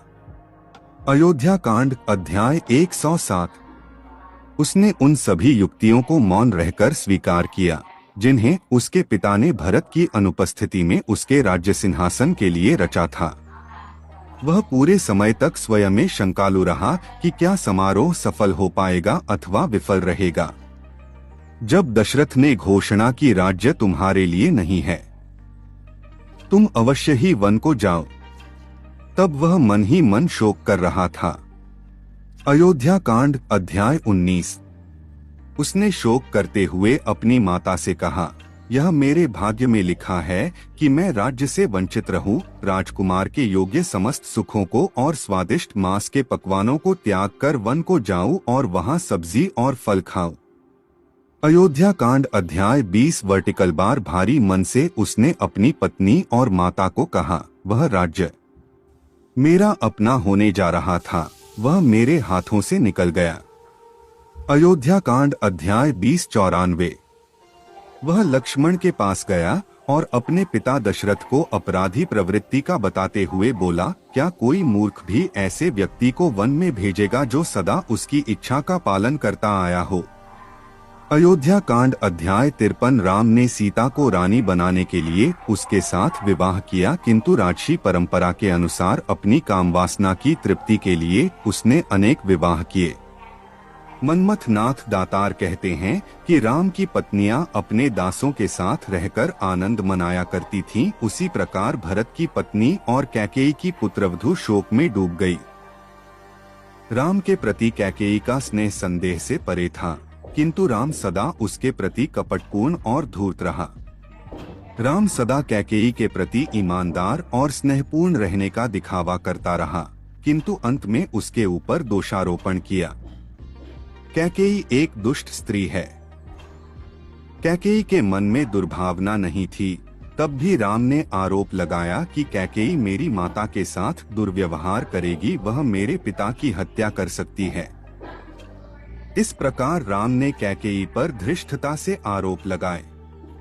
अयोध्या कांड अध्याय 13-53। लक्ष्मण के चरित्र में कुछ भी असाधारण नहीं था और उसे छोटे अवतार की पदवी प्रदान की गई। भरत को राजा के पद से वंचित करने के षड्यंत्र में लक्ष्मण का हाथ था। राम को राज सिंहासन पर बैठाने के लिए लक्ष्मण कुछ भी करने के लिए तन मन से जुट गया। लक्ष्मण ने अपने पिता दशरथ पर अपशब्दों की बौछार कर दी। उसने दशरथ को धूर्त कहा। लक्ष्मण ने सुझाव रखा कि उसके पिता को कारावास में डाला जाए। लक्ष्मण ने विचार प्रकट किया कि उसके पिता का वध कर दिया जाना चाहिए। लक्ष्मण ने यहाँ तक कहा कि पिता की हत्या करना मनु के अनुसार धर्म है। लक्ष्मण ने कहा कि मैं भरत और उसके साथियों का समूल नाश कर दूंगा। यह ईश्वर की इच्छा थी कि मैं राज सिंहासन नहीं प्राप्त कर पाया। इस प्रकार राम ने ठंडी सांस भरी। यह देखकर लक्ष्मण ने राम की आलोचना करते हुए कहा कि केवल कायर और मूर्ख ईश्वर की इच्छा के बारे में बात करते हैं। लक्ष्मण ने चुनौती देते हुए कहा कि मैं दशरथ और कैकेयी को वन में खदेड़ कर राम को राज सिंहासन पर बैठाऊंगा। लक्ष्मण ने राम से कहा कि यदि तुम अपने राज्याभिषेक के लिए मन नहीं बना पाए हो तो मैं राज सिंहासन को छीनकर शासन करूंगा।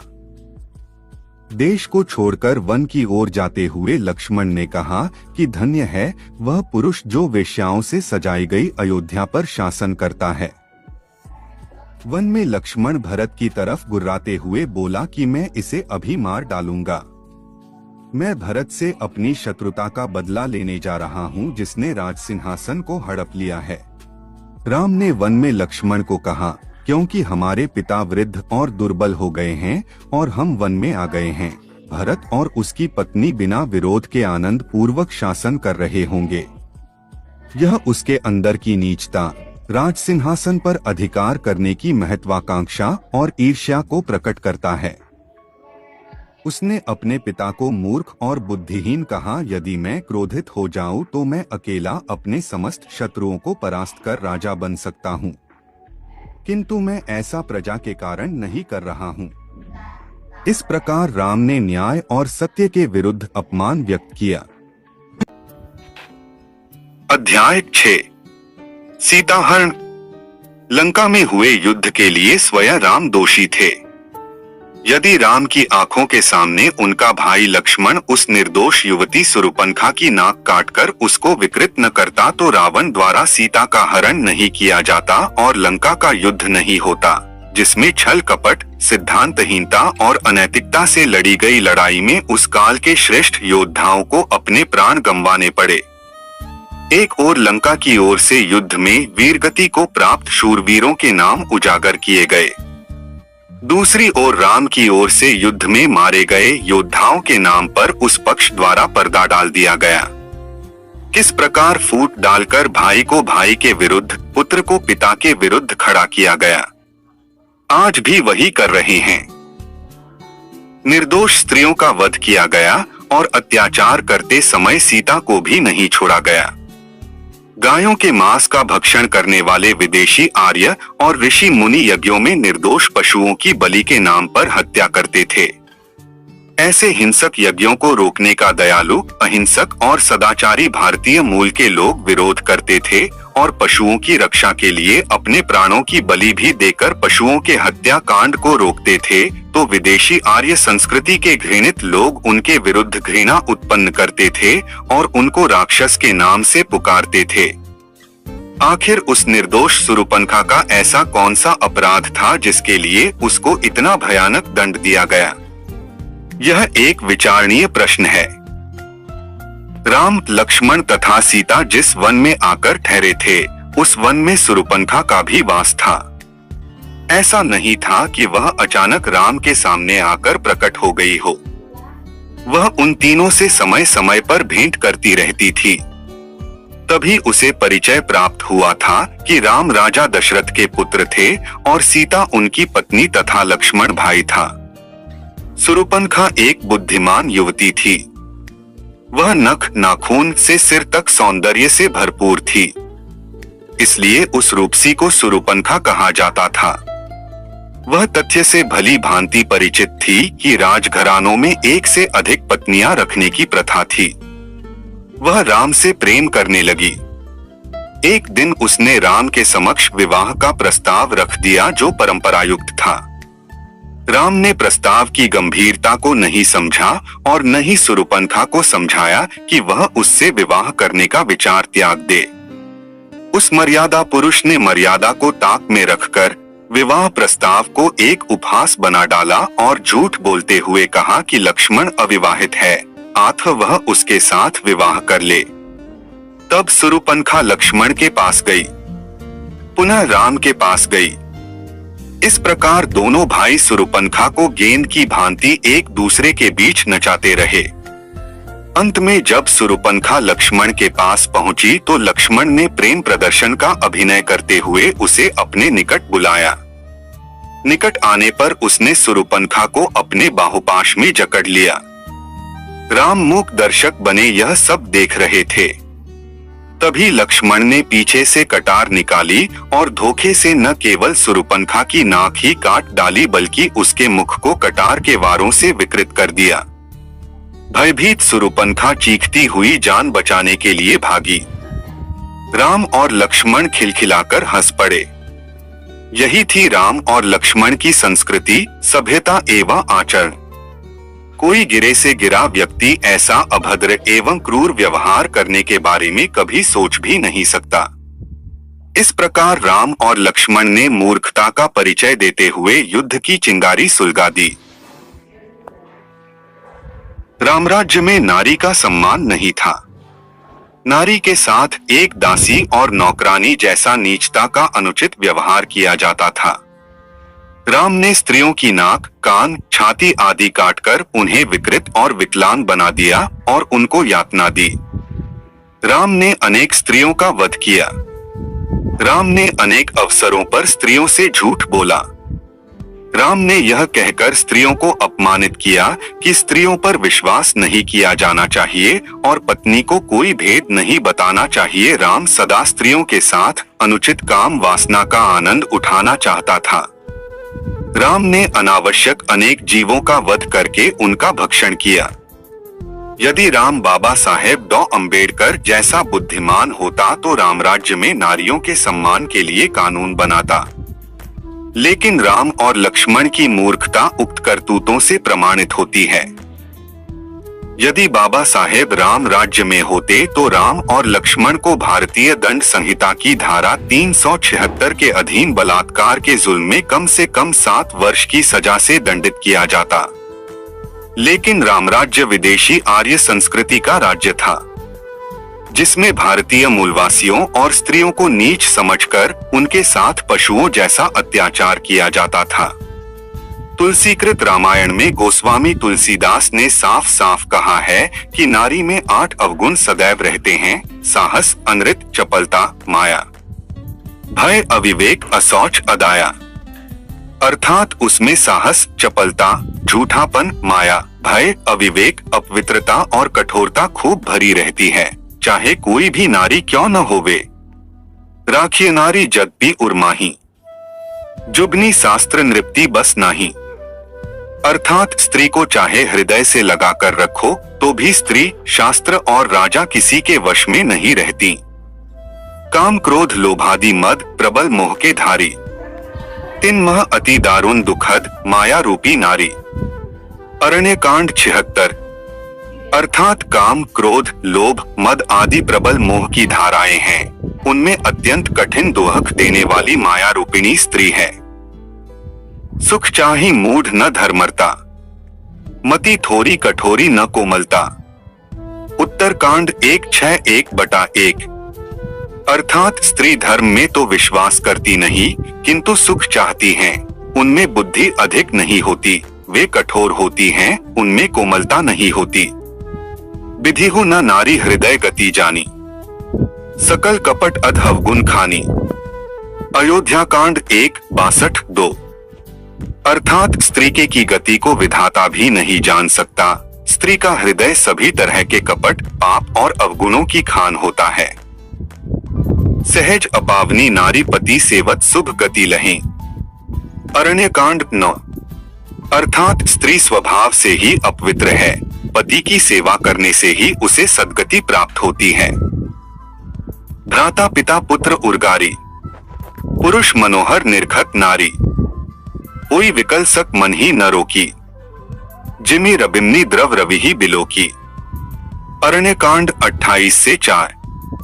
अर्थात हे गरुड़, स्त्री मनोहर पुरुष को देखते ही वह चाहे भाई हो, पिता हो या पुत्र ही क्यों न हो, विकल हो जाती है और अपने मन को रोक नहीं सकती है। जैसे सूर्य को देखकर सूर्यकांत मणि पिघल जाती है, वैसे ही सुंदर पुरुष को देखकर स्त्री पिघल जाती है। महावृष्टि चली फुटी कियारी, जिमी स्वतंत्र भय बिगरही नारी।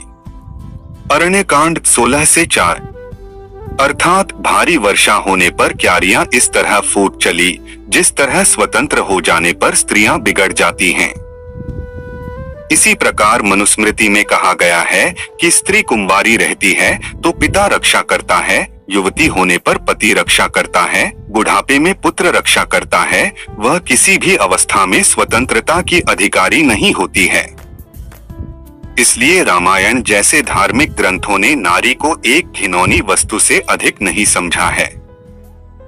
रामायण काल में नारियों पर बहुत अधिक अत्याचार हुए हैं। जब स्वयं राम नारियों पर अत्याचार करने से नहीं रुकते थे तो उनके अधीनस्थ नारियों का सम्मान क्यों करने लगे? किसी विद्वान ने लिखा है कि पुरातनवादी एवं पुरोहित स्त्रियों के सबसे बड़े शत्रु रहे हैं और स्त्रियां उनकी सबसे बड़ी मित्र। किंतु प्रश्न तो यह है कि क्या प्रगति और विज्ञान के इस युग में भी हम ऐसी मानवता विरोधी मान्यताओं को केवल इसलिए मानते रहेंगे कि वे कितने प्राचीन काल से प्रचलित रही हैं? घायल सुरुपनखा अपने भाई लंका के राजा रावण के पास पहुंची और सारा वृत्तांत कह सुनाया। रावण का खून खौलना स्वाभाविक था।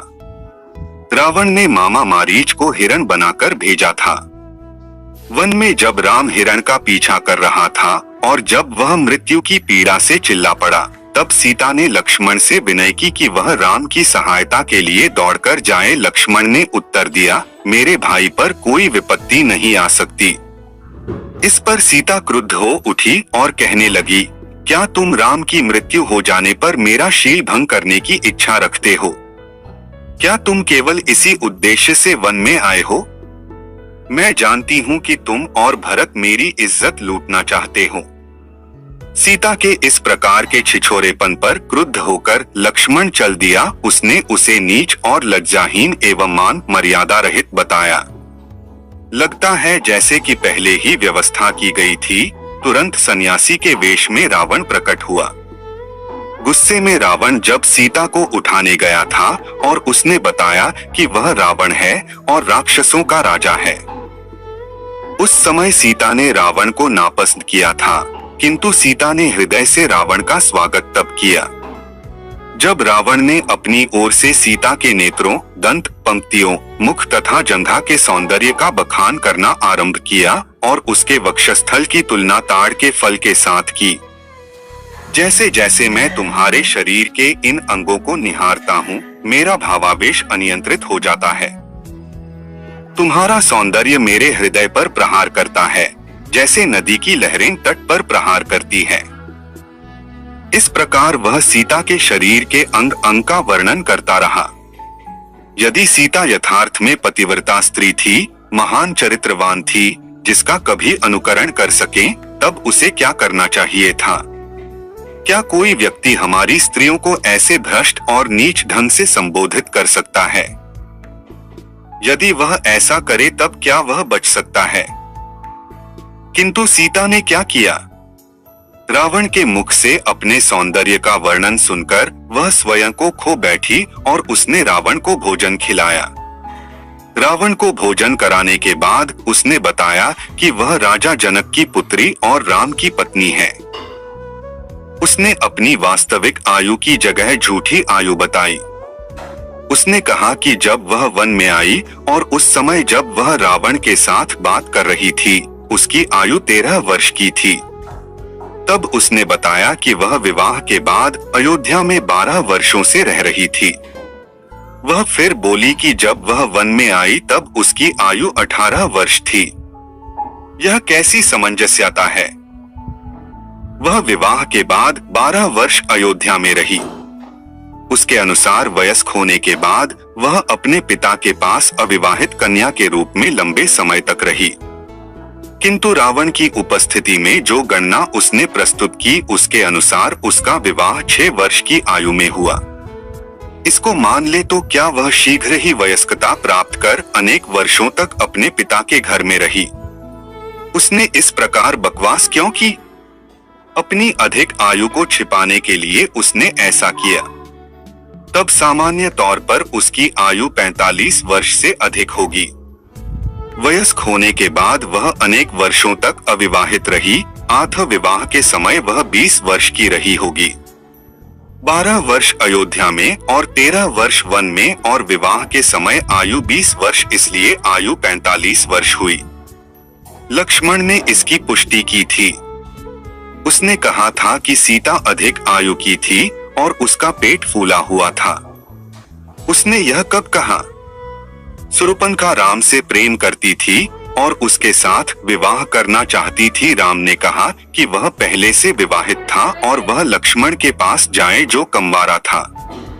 इसके अनुसार वह लक्ष्मण के पास गई, किंतु लक्ष्मण ने इस आधार पर विवाह अस्वीकार कर दिया कि वह दास था, और उसने पुनः शूर्पणखा को यह कहते हुए राम के पास भेज दिया कि राम की पत्नी अधिक आयु की बढ़े हुए पेट की स्त्री है। कुछ भी हो, जैसा कि कथा बताती है, सीता अधिक आयु की थी जब रावण उससे मिला। जब रावण उसे गोद में बैठाकर ले जा रहा था, तब वह आधी नग्न थी और उसने स्वयं आधे शरीर का ऊपरी भाग खोला हुआ था। रावण ने सीता के वक्षस्थल और जंघा की प्रशंसा की तो सीता ने रावण का स्वागत किया।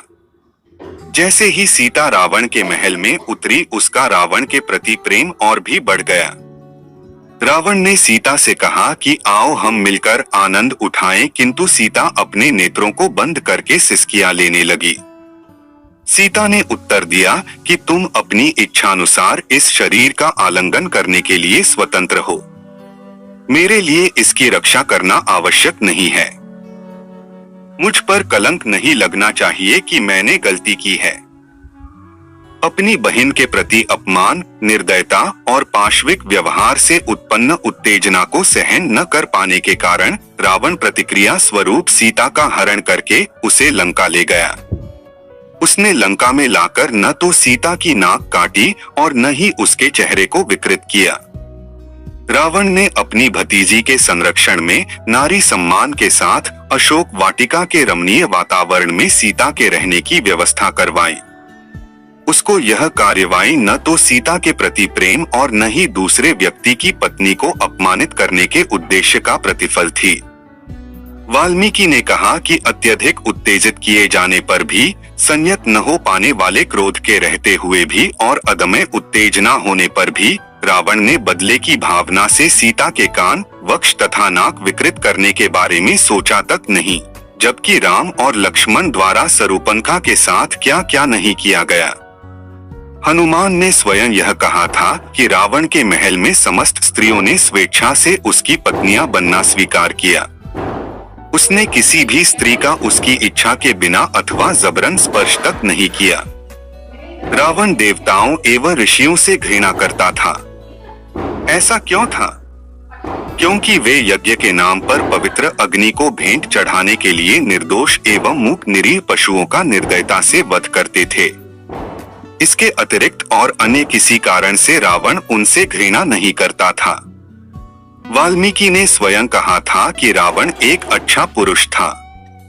वह उदार हृदय और सुंदर था, किंतु वह ब्राह्मण की कटु आलोचना करता था जब वह उनको यज्ञ करते और सुरापान करते हुए देखता था।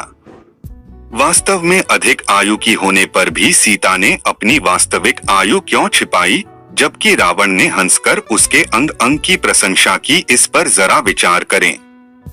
क्या एक पतिव्रता और दैवी स्त्री की यही कथा है? तब क्या हुआ? उसने भेद खोला कि वह रावण था और उससे अनुरोध किया कि वह उसके साथ लंका चले। सीता ने अस्वीकार कर दिया। अब उसने एक हाथ से उसे बालों से पकड़ा और दूसरा हाथ उसकी जंघा पर रखकर उसे ऊपर उठा लिया और उसे अपनी जंघा पर बैठाकर वह उसे हर ले गया। वह चिल्लाई, लेकिन यह सत्य नहीं है, क्योंकि रावण को 2 श्राप मिले थे। पहला था कि यदि उसने स्त्री की स्वीकृति के बिना उसका स्पर्श किया तो उसका शरीर भस्म हो जाएगा, और दूसरा श्राप था कि उसका सिर हजारों टुकड़ों में कटकर बिखर जाएगा। ऐसे श्रापों के रहते यदि सीता को ले जाते समय कोई शारीरिक संपर्क होता तब रावण का सिर और शरीर भस्म होकर राख बन जाता, किंतु उसके साथ ऐसा कुछ नहीं हुआ। वह लंका में सुरक्षित पहुंच गया और सीता को महल में घुमाया, वहां भी उसे कुछ नहीं हुआ। तब इसका क्या अर्थ है? ऐसा कोई भी प्रमाण उपलब्ध नहीं है जो यह सिद्ध कर सके कि रावण सीता को जबरन हर ले गया था।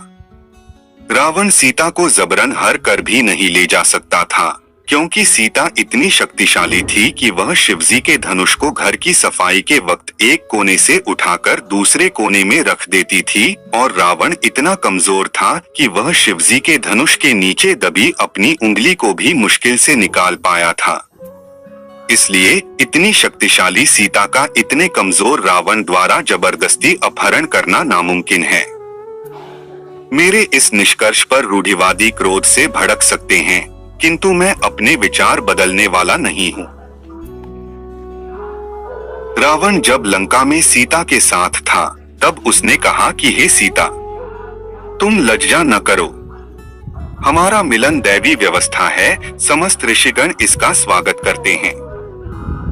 सीता ने उत्तर दिया, तुम मेरे शरीर का अपनी रुचि अनुसार उपयोग करो, मैं अपने शरीर की परवाह नहीं करती।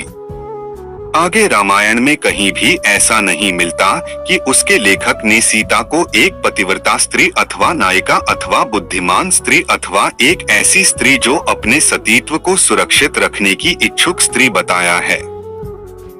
यह सुनकर उसका श्रेष्ठ प्रतीत होगा कि वह अग्निकुंड में प्रविष्ट हो गई, किंतु इसमें कोई आश्चर्य नहीं है, क्योंकि हम आज भी मंदिर समारोहों में वेश्याओं तक को अग्नि पर चलते देखते हैं। न केवल वेश्याएं ही ऐसा करती हैं, वरन दुष्ट और बदमाश लोग आज भी अग्नि पर चलते हैं।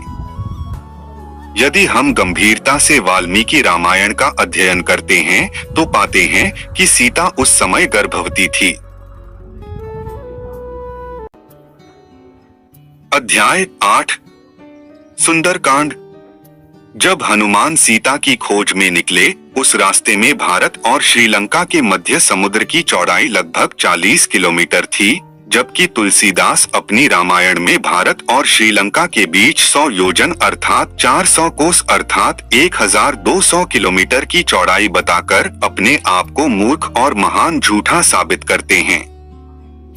किंतु तुलसीदास ने रामायण में भयंकर ही सफेद झूठ और पाखंड भरी बातें लिखी हैं। निर्जीव वस्तुओं को पंखों के साथ उड़ने की, निर्जीव वस्तुओं और पशु पक्षियों को मनुष्यों से बात करने की, पानी को मनुष्य से बात करने की, पर्वत को समुद्र के कहने पर समुद्र से निकलने की और हनुमान का सम्मान करके समुद्र में पुनः डूबने की मनगढ़ंत और सफेद झूठी बातें लिखी हैं, जो कि किसी भी समझदार व्यक्ति के गले में नहीं उतरती हैं। तुलसीदास अपनी रामायण में लिखते हैं कि उस समुद्र में 100 योजन के बहुत विशाल मगर, घड़ियाल, मछ और सर्प थे।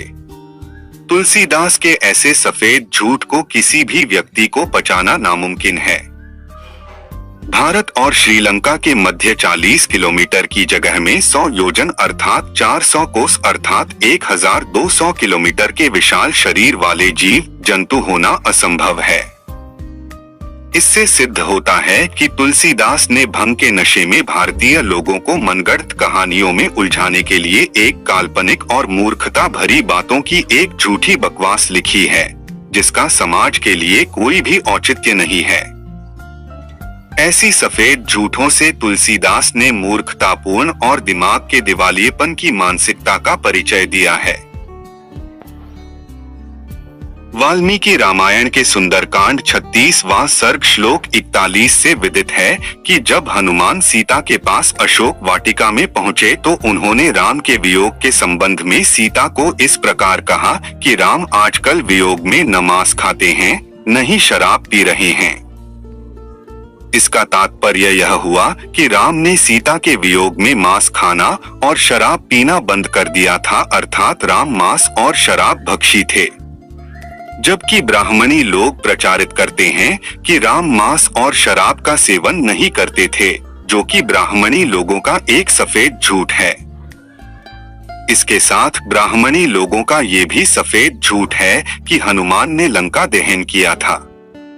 ब्राह्मणी लोगों ने झूठ और पाखंड का जाल बिछाकर भारतीय लोगों को सार्थक जीवन नहीं जीने दिया।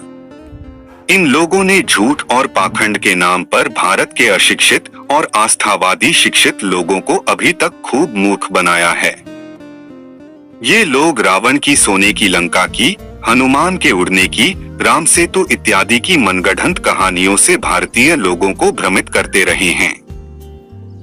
ये भारतीय लोगों को अखंड विश्वास दिलाते हैं कि सोने की लंका को हनुमान ने जला दिया था, जबकि सोना एक कीमती और ठोस धातु है, आभूषण बनाने के लिए जिसे हजारों डिग्री तापक्रम पर द्रवित करते हैं।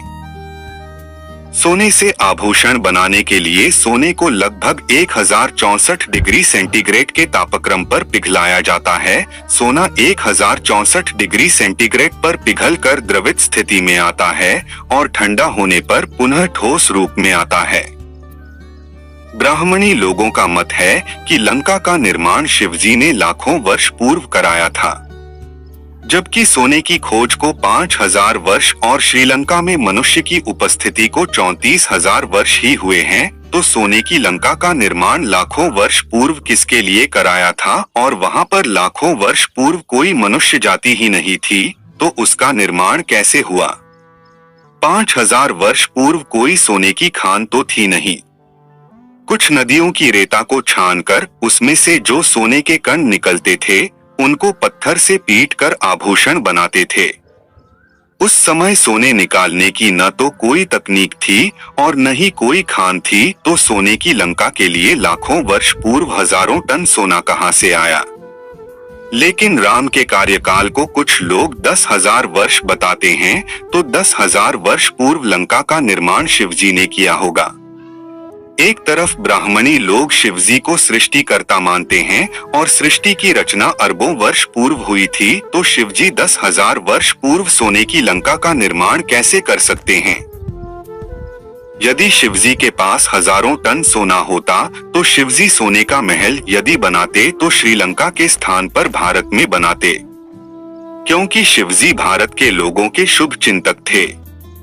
राम ने लंका में पहुंचने के लिए राम सेतु पुल का निर्माण करवाया था, तब राम लंका में पहुंचे थे। शिवजी ने लंका जाने के लिए कोई भी पुल का निर्माण नहीं करवाया था, तो शिवजी का लंका में पहुंचना असंभव था। जब शिवजी का लंका में पहुंचना असंभव था, तो सोने की लंका का निर्माण भी असंभव था। इस प्रकार शिवजी द्वारा सोने की लंका का निर्माण एक पाखंड है। ब्राह्मणी ग्रंथ और उनके लोग रावण और कुंभकर्ण के शरीर को पहाड़ जैसा बताते हैं। यदि उनके शरीर पहाड़ जैसे थे तो उनकी लंका का आकार पहाड़ से भी विस्तृत होगा। उस पहाड़ समान सोने की लंका के निर्माण में करोड़ों टन सोना लगा होगा। इतना सोना उस समय कहां से आया, जबकि इतना सोना तो पूरे संसार में आज भी नहीं है और उस समय सोने की कोई खोज भी नहीं थी। इससे पुष्टि होती है कि श्रीलंका में सोने की लंका का होना एक पाखंड है। ब्राह्मणी लोग कहते हैं कि हनुमान ने सोने की लंका का दहन किया था। सोने के पिघलने का तापक्रम लगभग 1064 डिग्री सेंटीग्रेड और जलने का तापक्रम लगभग 2970 डिग्री है। हनुमान की पूंछ में आग लगाने के लिए कपड़े प्रयोग किए गए। किसी कपड़े को जलाकर सोने के पास ले जाकर क्या सोना जलने लगेगा? एक अग्नि कुंड में एक बंदर को डाला जाए और बंदर के वजन के बराबर सोने के टुकड़े को डाला जाए तो उसमें केवल बंदर जलेगा, सोना नहीं जलेगा। प्राणियों का शरीर अधिकतर पानी से बना होता है, जो कि 100 डिग्री के ऊपर वाष्प में परिवर्तित होने लगता है, और सोना एक धातु है जो 2970 डिग्री के तापक्रम पर गैस में परिवर्तित होता है। हनुमान की पूंछ में आग लगाने से हनुमान ही जलेगा, सोने की लंका पर कोई भी प्रभाव नहीं पड़ेगा। हनुमान द्वारा सोने की लंका नहीं जलने के कारण उसका अस्तित्व लंका में होना चाहिए। अभी तक पूरे श्रीलंका में सोने की लंका का कोई भी अस्तित्व नहीं मिला है। यदि सोने की लंका श्रीलंका के लोगों को प्राप्त हो जाती तो दुनिया में सबसे मालदार श्रीलंका के लोग ही होते। यदि सोने की लंका में हनुमान द्वारा आग लगती तो सोने का तापक्रम लगभग 3000 डिग्री होता और उससे सोने की ऑक्साइड गैस वायुमंडल में मिलती और वायुमंडल में ऑक्सीजन की मात्रा समाप्त हो जाती। 3000 डिग्री तापक्रम के वातावरण में कोई प्राणी जीवित नहीं रह सकता था। सोने की गैस भारी होती है, ऑक्सीजन गैस हल्की होती है, इसलिए सोने की वाष्पित गैस वायुमंडल में नीचे रहेगी, ऑक्सीजन ऊपर रहेगी। मनुष्य की श्वसन क्रिया में सोने की गैस जाएगी। सोने की भाप से मनुष्य सेकंडों में पिघलकर राख में परिवर्तित हो जाएगा और वहां उपस्थित सभी लोग मर जाएंगे। परंतु लंका दहन के समय किसी श्रीलंका के राक्षस को मरते हुए नहीं बताया है। ब्राह्मणी लोगों का ये पाखंड अनपढ़ और आस्थावादी पढ़े लिखे मूर्ख लोगों तक ही चल सकता है। बुद्ध और भीम के विज्ञानी लोगों पर नहीं चल सकता। अध्याय 9 लंका कांड। रावण से युद्ध करके सीता को वापस लाने के लिए राम का पुल बनाने का निर्णय एक मनगढ़ंत कथा है। राम की सेना में हनुमान थे। रामायण के कथानुसार जो उड़कर लंका जा सकते थे रीछ और वानर नहीं उड़ सकते थे। किंतु हनुमान अपने आकार को कितना भी छोटा और बड़ा कर सकते थे, जैसे सुरसा के मुंह से निकलने के लिए छोटे हो गए थे और सूर्य को मुंह में लेते समय सूर्य से भी बड़े। रामादल की सेना ज्यादा से ज्यादा 5000 से ज्यादा नहीं होगी। जब हनुमान सूरज को निगल सकते हैं और पहाड़ों को उठा सकते हैं, तो हनुमान को रामादल की चींटी के बराबर सेना को लंका तक पहुंचाने में क्या दिक्कत थी। रामादल की संपूर्ण सेना हनुमान की पीठ पर सवार हो जाती और हनुमान पूरी सेना को उड़कर लंका पहुंचा देते। समुद्र पर पुल बनाने की जरूरत ही नहीं थी। दूसरा उपाय ये था कि भारत और श्रीलंका के बीच समुद्र की चौड़ाई मात्र 40 किलोमीटर है। हनुमान अपना रूप थोड़ा सा बढ़ाकर लेट जाते और पूरी सेना उनकी पीठ से निकल जाती। हनुमान बहुत ही बल, बुद्धि और विद्या से पूर्ण थे, तो हनुमान ने राम की सेना को लंका में पहुंचाने के लिए अपनी बल, बुद्धि और विद्या का प्रयोग करके राम के कलेश और विकार दूर क्यों नहीं किए। जो हनुमान अपने मालिक राम के दुख दूर नहीं कर सकता, वह आम जनता के दुख दूर कैसे कर सकता है। यदि हनुमान राम की समस्या को हल कर देते तो राम को समुद्र से अनुनय विनय नहीं करनी पड़ती और पुल बनाने की मेहनत भी नहीं करनी पड़ती।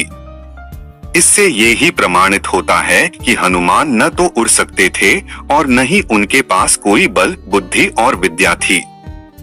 यह बिल्कुल सत्य है कि बल, बुद्धि और विद्या के नाम पर हनुमान रूपी पाखंड फैलाया हुआ है। अपने देश में 1200 वर्ष पूर्व हिंदी भाषा लिखना और पढ़ना कोई नहीं जानता था। हिंदी भाषा का उद्गम ही 8वीं शताब्दी में हुआ था। भालू बंदरों के वंशज वर्तमान में हिंदी न तो पढ़ सकते हैं और न ही लिख सकते हैं। यदि राम के समय में भालू और बंदर लिख और पढ़ सकते थे तो आज उनकी संतान पढ़ने लिखने में मनुष्य से आगे होती। भालू बंदरों को हिंदी सिखाने वाला राम के काल में कोई शिक्षक होता तो वह मनुष्यों को भी हिंदी सिखा सकता था और राम के समय से ही अपने देश में हिंदी होती। इतिहासकारों ने सबूतों के साथ लिखा है कि हिंदी लिपि 8वीं शताब्दी से ही आरंभ हुई है, इसलिए रामायण ही गलत है। जब रामायण गलत है तो पत्थरों पर राम नाम की हिंदी लिपि लिखना भी एक पाखंड है। अब बताइए कि समुद्र पर पुल बनाते समय भालू और वानर पत्थरों पर राम नाम लिख सकते थे।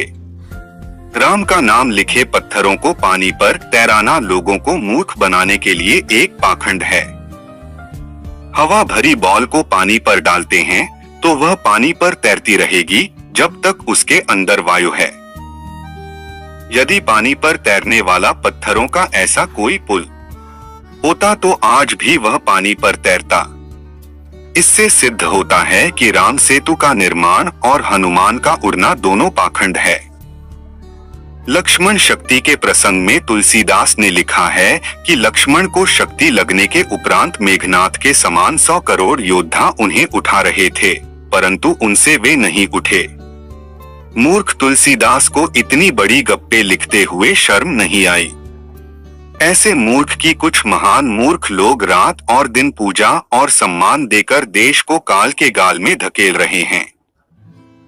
देश के बड़े बड़े लोग जब मूर्ख तुलसीदास के ऐसे महामूर्ख शिष्यों से मार्गदर्शन लेंगे तो देश को गर्त में जाने से कोई भी नहीं रोक सकता। तुलसीदास ने ये भी गणना नहीं की कि जब लक्ष्मण को 1 करोड़ लोग उठाएंगे तो उन लोगों को लक्ष्मण को उठाते वक्त खड़ा होने के लिए कितनी जगह की आवश्यकता होगी और लक्ष्मण के शरीर की लंबाई कितनी होगी। लक्ष्मण के शरीर को दाएं और बाएं दोनों तरफ खड़े होकर 1 करोड़ में से 50-50 लाख साधारण लोग दोनों तरफ से उठाते हैं तो उनको खड़ा होने के लिए कम से कम 75 लाख फुट जमीन की आवश्यकता होगी, अर्थात 25 लाख मीटर अर्थात 2500 किलोमीटर तक की जगह की आवश्यकता होगी।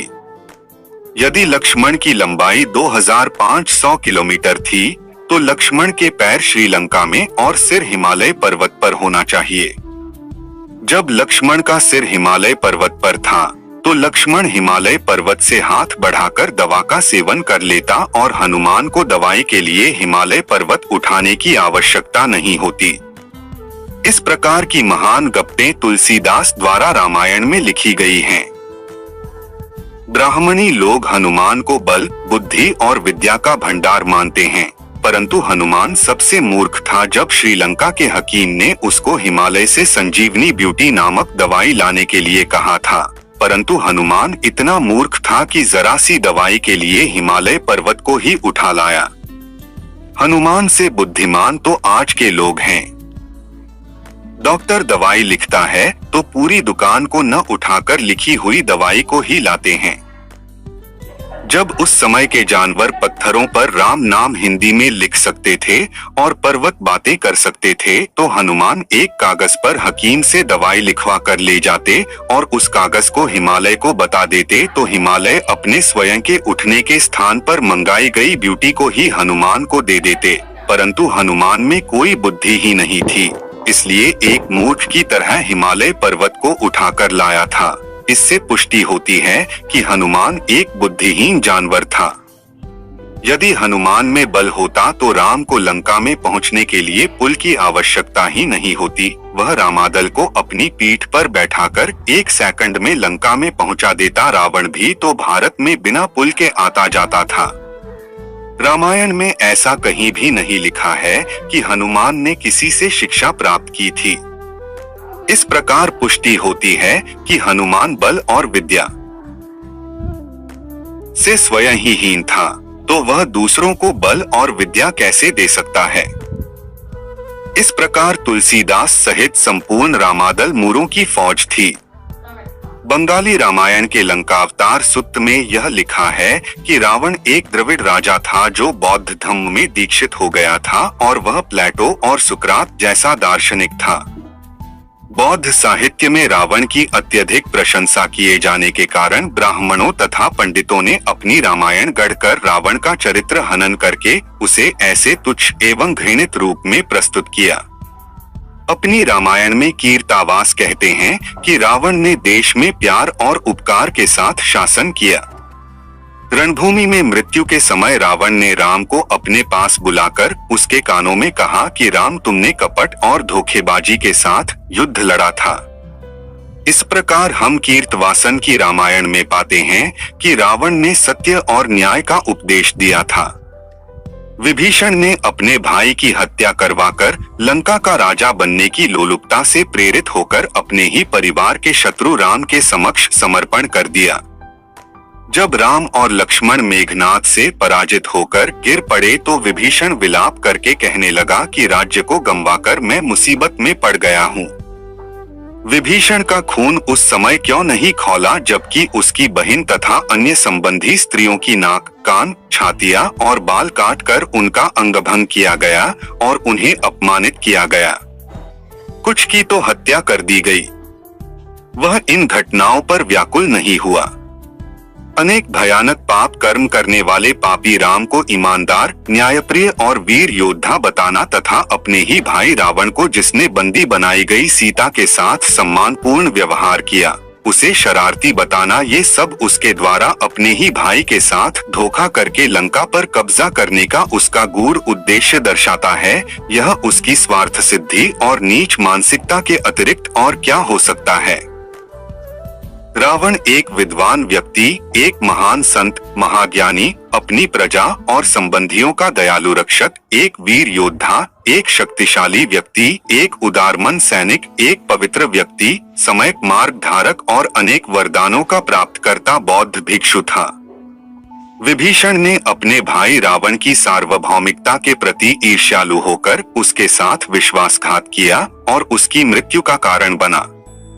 रावण की मृत्यु के तुरंत बाद फिर भी विभीषण भ्रातृत्व भावना से भरकर उसके शव पर गिरकर विलाप करके रोने लगा।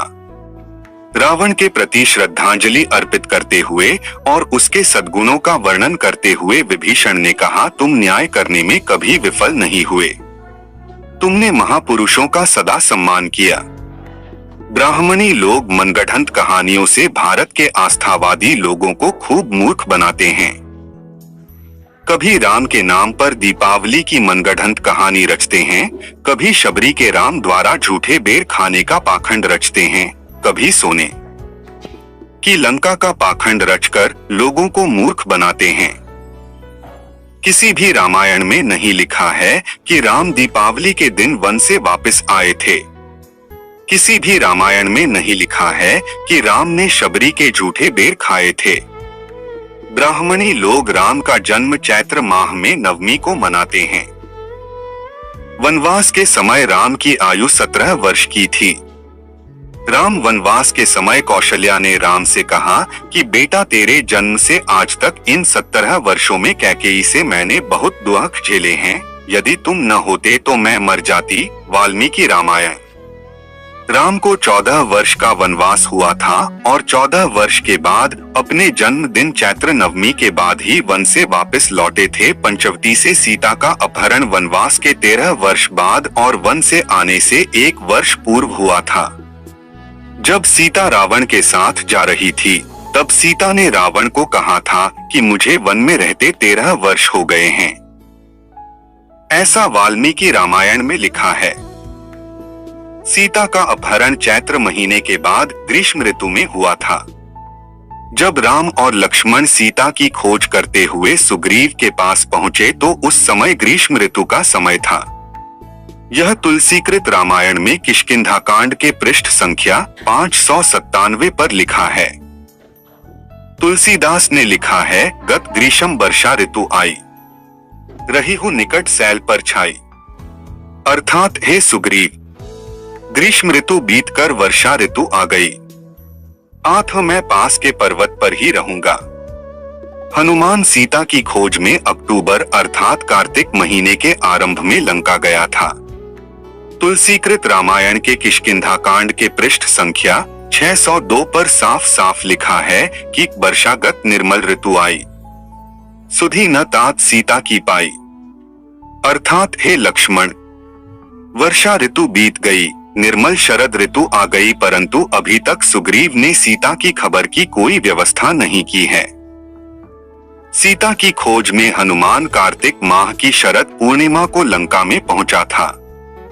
ऐसा वाल्मीकि रामायण के पृष्ठ संख्या 527 सुंदरकांड दूसरा सर्ग के श्लोक 57 में लिखा है।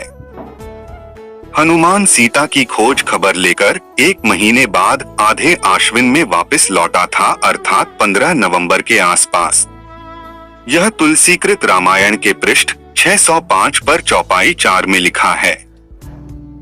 रामायण के अनुसार राम रावण युद्ध 6 महीने चला था। राम चैत्र महीने के बाद वन से वापस लौटे थे। उस समय बहुत गर्मी थी। जब राम अयोध्या वापस लौट रहे थे तो भरत ने मजदूरों को आदेश दिया था कि संपूर्ण रास्ते और उसकी आसपास की जमीन पर बर्फ के समान ठंडा पानी छिड़ककर भूमि को बिल्कुल ठंडा कर दो। ऐसा आदेश वाल्मीकि रामायण के पृष्ठ संख्या 873 युद्धकांड के श्लोक 7 में है। उस रास्ते से राम को अयोध्या पैदल लाते समय छाते की भी आवश्यकता हुई थी।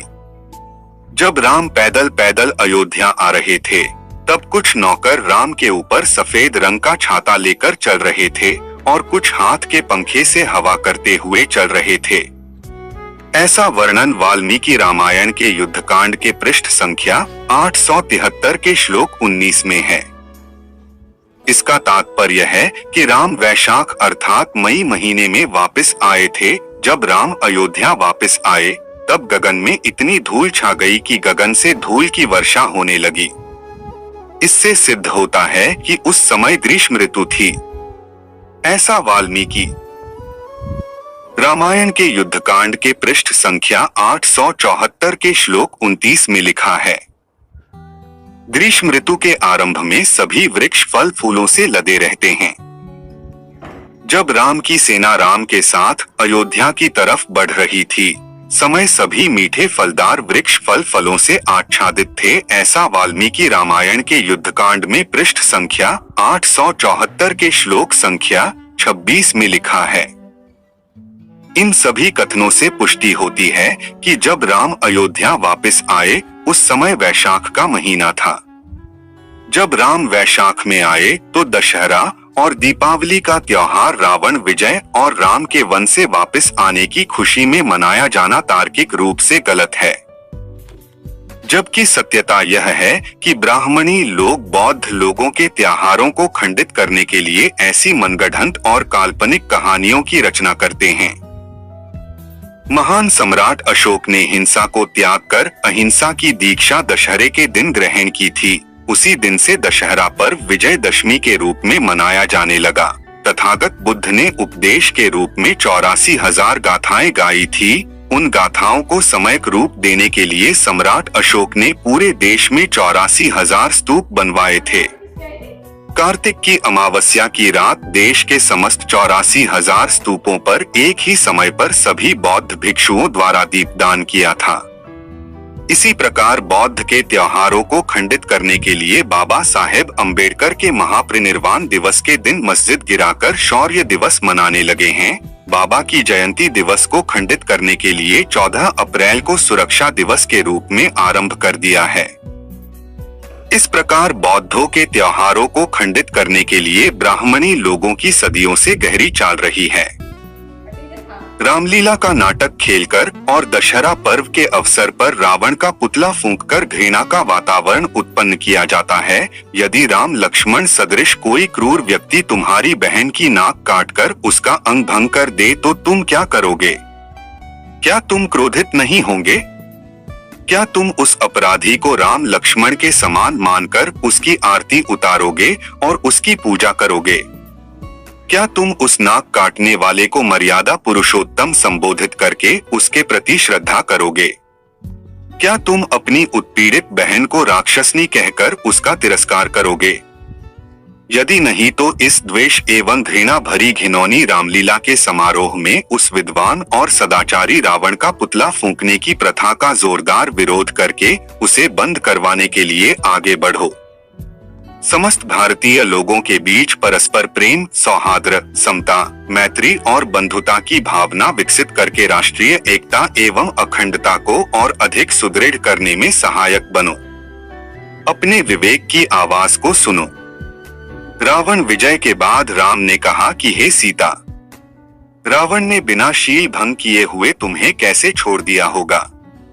सीता ने उत्तर दिया कि यह सत्य है, किंतु मैं क्या कर सकती थी? मैं केवल एक दुर्बल नारी हूँ। मेरा शरीर उसके कब्जे में था। मैंने इच्छा से कोई गलत काम नहीं किया। खैर, मेरा हृदय तो तुम्हारे साथ था। यही ईश्वर को मंजूर था।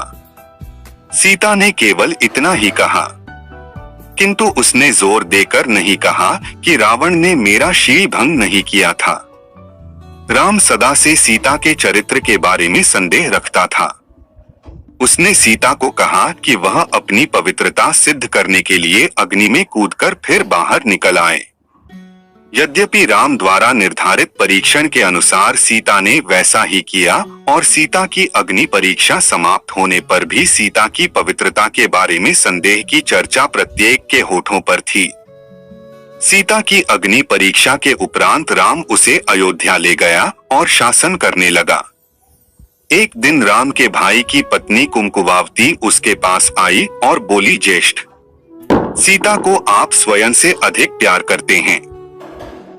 मेरे साथ चलें और देख लें कि यथार्थ में आपको सीता कितना प्यार करती है। अब तक सीता उस रावण को नहीं भुला पाई है। हाथ के पंखे पर रावण का चित्र बनाकर उसे अपनी छाती पर लगाकर वह नेत्र बंद करके आपके बिस्तर पर पड़ी ध्यान मग्न हो रावण के गौरव पर आनंदित हो रही है। राम अपनी साली कुक्कुवावली के साथ सीता के कक्ष में गया। उसने देखा कि पंखे पर बने रावण के चित्र को छाती पर दबाए हुए सीता सो रही थी। चंद्रावती की पुस्तक बंगाली रामायण के 199 से 200 पृष्ठों में यह लिखा है। रावण का चित्र बनाने पर सीता राम द्वारा रंगे हाथों पकड़ी गई। वाल्मीकि रामायण के उत्तरकांड 42वां सर्ग श्लोक 18 से 21 से विदित है कि राम ने अशोक वनिका अर्थात अंतपुर के विहार योग्य उपवन में प्रवेश किया और फूलों से सुशोभित कुश के आसन पर बैठ गए। काकुत्स्य के वंश में पैदा राजा रामचंद्र ने सीता को हाथ पकड़कर पवित्र मैरे नामक शराब पिलाई, जैसे इंद्र अपनी पत्नी शची को पिलाते हैं। नौकरों ने अनेक प्रकार के उत्तमोत्तम प्रकार के पके हुए मांस व फल भी रामचंद्र जी के आगे भोजन के लिए रख दिए। तब नाच गाने में प्रवीण वैश्याएं अर्थात अप्सराएं, नाग कन्याएं, किन्नरियां, रूपवती और गुणवती स्त्रियां शराब के नशे में धुत होकर नाचने लगी। मन को रमाने वाले रामचंद्र मन को हरने वाली रमणियों को हर प्रकार से संतुष्ट रखते थे। अध्याय 10 उत्तरकांड। अपने शासन के आरंभ से 1 मास बाद एक दिन राम और सीता पुष्प उद्यान में बैठे थे और प्रेमियों के रूप में आनंद मना रहे थे।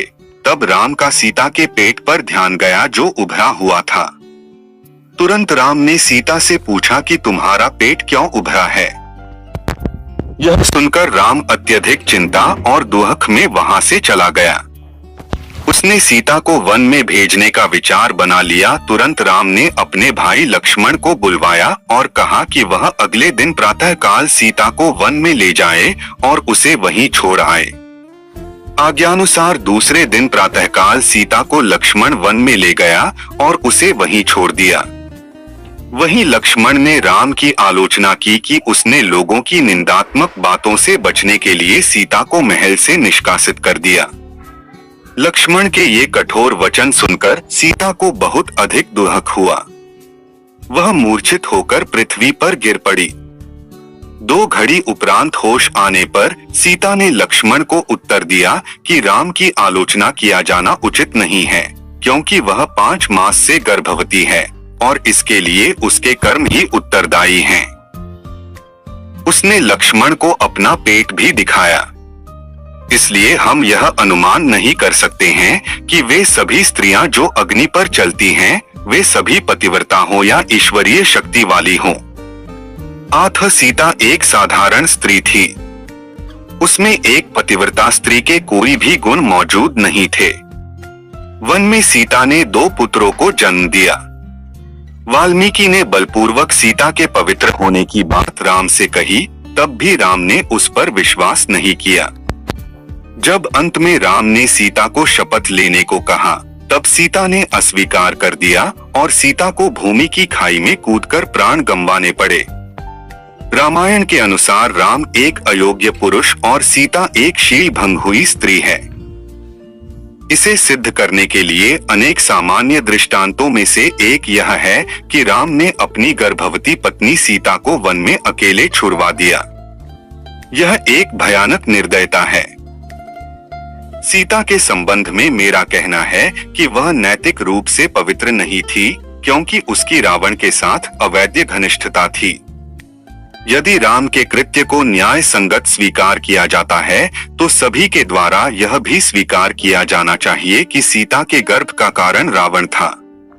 यदि प्रतिवाद किया जाता है कि सीता ने कोई अपराध नहीं किया और उसने राम के माध्यम से गर्भ धारण किया, तब यह स्वीकार किया जाना चाहिए कि निर्दोष सीता को गर्भावस्था में वन को भेजने का राम का कृत्य नीचतापूर्ण और अमानवीय था। वाल्मीकि रामायण के गंभीर अध्ययन से यह स्पष्ट है कि सीता का गर्भ राम से नहीं था। वाल्मीकि रामायण के उत्तरकांड के सर्ग 74 से सर्ग 76 तक शंभुक ऋषि की कथा को विस्तार पूर्वक दिया गया है। ऋषि शंभुक पिछड़े वर्ग के एक महान संत थे। वे पिछड़े वर्ग के लोगों को ज्ञान एवं शिक्षा देते थे, लेकिन रामराज्य में भारतीय मूलवासी बहुजनों को शिक्षा एवं ज्ञान प्राप्त करने का अधिकार नहीं था। इसलिए भारतीय मूल के ऋषि शंभुक का राम ने नृशंस रूप से वध कर दिया। इस प्रकार विदेशी आर्य संस्कृति के राक्षसों ने भारतीय मूलवासियों को ज्ञानहीन एवं शिक्षाहीन कर दिया। विदेशी राक्षसों ने भारतीय मूलवासी बहुजनों के बीच इस कार्य को धर्म कार्य के रूप में प्रचारित किया। रामायण कालीन आहार व्यवस्था का विस्तृत चित्रण वाल्मीकि रामायण में किया गया है। रामायण काल में कृषि के अभाव में राजा, महाराजा, प्रजा, ऋषि, महर्षि सभी लोग मांस का भक्षण करते थे। वाल्मीकि रामायण से तो यह भी प्रकट होता है कि स्वयं राम और सीता, जिन्हें ब्राह्मणवादी लोग भगवान और जगत जननी कहते हैं, मांस खाते थे और मांस के साथ शराब भी पीते थे। यह स्वाभाविक भी है क्योंकि राम एक क्षत्रिय राजा थे। ऐसे आहार में उनको कोई दोष नहीं था। लेकिन वर्तमान में ब्राह्मणवादी लोग उनको क्षत्रिय न मानकर श्रृंग ऋषि के कारण ब्राह्मण संतान मानते हैं और प्रचारित करते हैं कि राम शराब और मांस का सेवन नहीं करते थे। परंतु रामायण काल में आर्य लोग पशु मांस और शराब का सेवन करते थे और पशुओं की हत्याएं भी करते थे। उस काल में अमीर राजा, महाराजा और पुरोहित लोग गाय और बैल का मांस खाते थे, जबकि गरीब लोग भेड़ बकरी का मांस खाते थे। राम के माता पिता कौशल्या और दशरथ ने तो अपने हाथ से पशु घोड़े को काट कर बलि पर चढ़ाया था, जिसका संपूर्ण प्रसंग वाल्मीकि रामायण में विस्तार पूर्वक दिया गया है। दिल्ली से 15 अगस्त 1954 में प्रकाशित पत्रिका कारवां में ड्रिंक्स इन रामायण शीर्षक से छपा .0 व्यास का लेख। एक किथैसुरा, उबाली गई प्रक्रिया से बनाई गई मदिरा को यह नाम दिया गया है। 2 मेरे मसालों से बनाई गई इसे सुरा, मदिरा भी कहते हैं। 3 मध्या, नशीली मदिरा। 4 मंधा, यह साधारण मादक पदार्थ में नशे की मात्रा कम करके बनाई गई मदिरा। 5 सुराब नाम, यह किथई सुरा से भिन्न है। किथई सुरा कृत्रिम तरीकों से बनाई जाती है। केवल पुराणों में इसका अधिक वर्णन आता है। 6 सिंधु, यह गुड़ के सीरे के अवशेष से बनाई जाती है। 7 वरुणी, उन दिनों प्रयोग में आने वाली मदिराओं में यह सबसे अधिक नशे वाली मदिरा थी। इसे पीते ही व्यक्ति के पैर लड़खड़ा जाते थे। वाल्मीकि रामायण के कथानुसार ये था राम का असली चेहरा, जो हमेशा मांस, शराब और अय्यासी में डूबा रहता था। जनता के सुख दुख से उसका कोई ताल्लुक नहीं था। यदि ब्राह्मणवाद को कोई चोट पहुंचती तो रामचंद्र द्वारा उसका निवारण अवश्य किया जाता था। लेकिन 95% भारतीयों पर हो रहे अत्याचार से राम को कोई भी लेना देना नहीं था, क्योंकि राम को अय्यासी के सभी साधन ब्राह्मण ही उपलब्ध कराते थे। ब्राह्मण ही उनके मंत्री होते थे। ब्राह्मणों के पाखंड ने राम के दुष्चरित्र को सर्वोपरि चरित्र बना दिया और उस चरित्र के आधार पर उनकी दुकानदारी आज भी चल रही है। लोग अंधविश्वास अर्थात ब्राह्मणों के पाखंड को सत्य मानकर आज भी उसकी पूजा कर रहे हैं। क्या ऐसे अय्यासी और भारतीय मूल के लोगों की हत्या करने वाले हैवान की पूजा करनी चाहिए, जिसकी हैवानियत के कारण महर्षि शंभुक की हत्या हुई थी?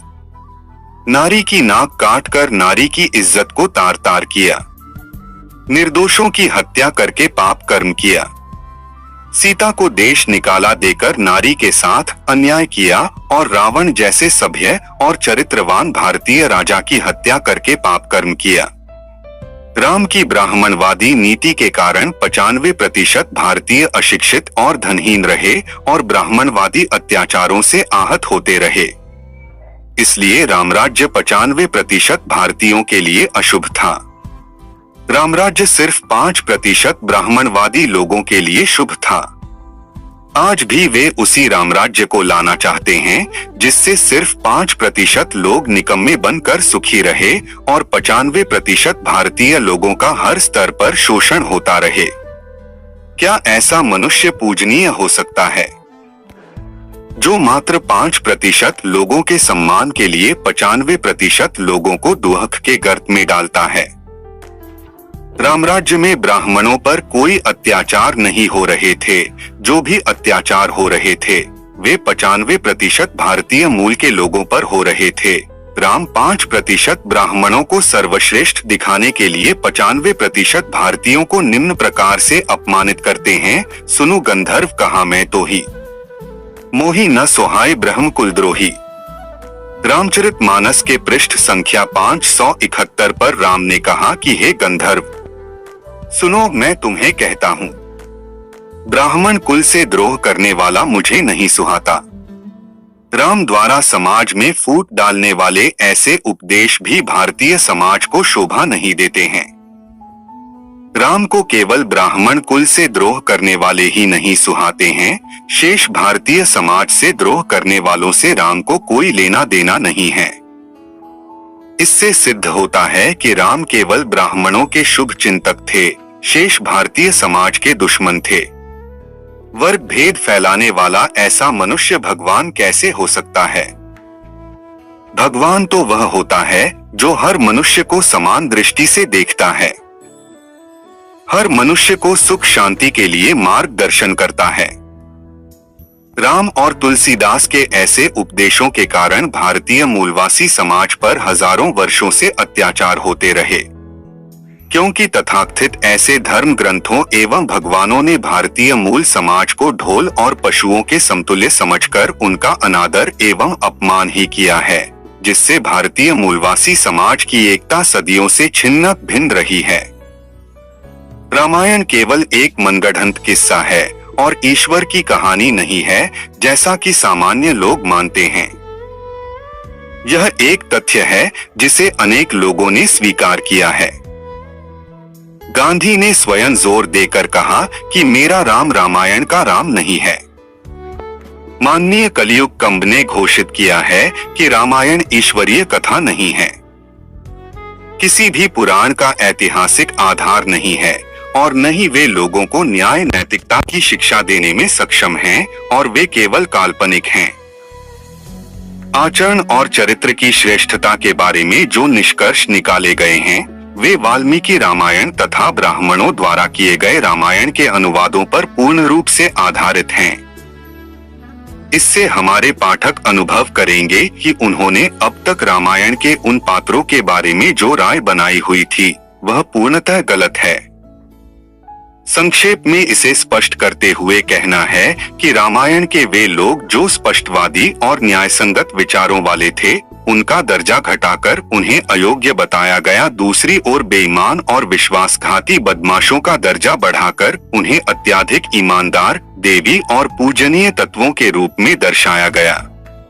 इस पुस्तक का यही उद्देश्य है कि देश की एकता और अखंडता के लिए ऐसे भ्रामक विचारों को समाप्त किया जाए और उनमें विश्वास रखने के मस्तिष्क को प्रभावित किया जाए कि एक बहरूपिया किसी प्रकार से भी सज्जन पुरुष नहीं कहा जा सकता।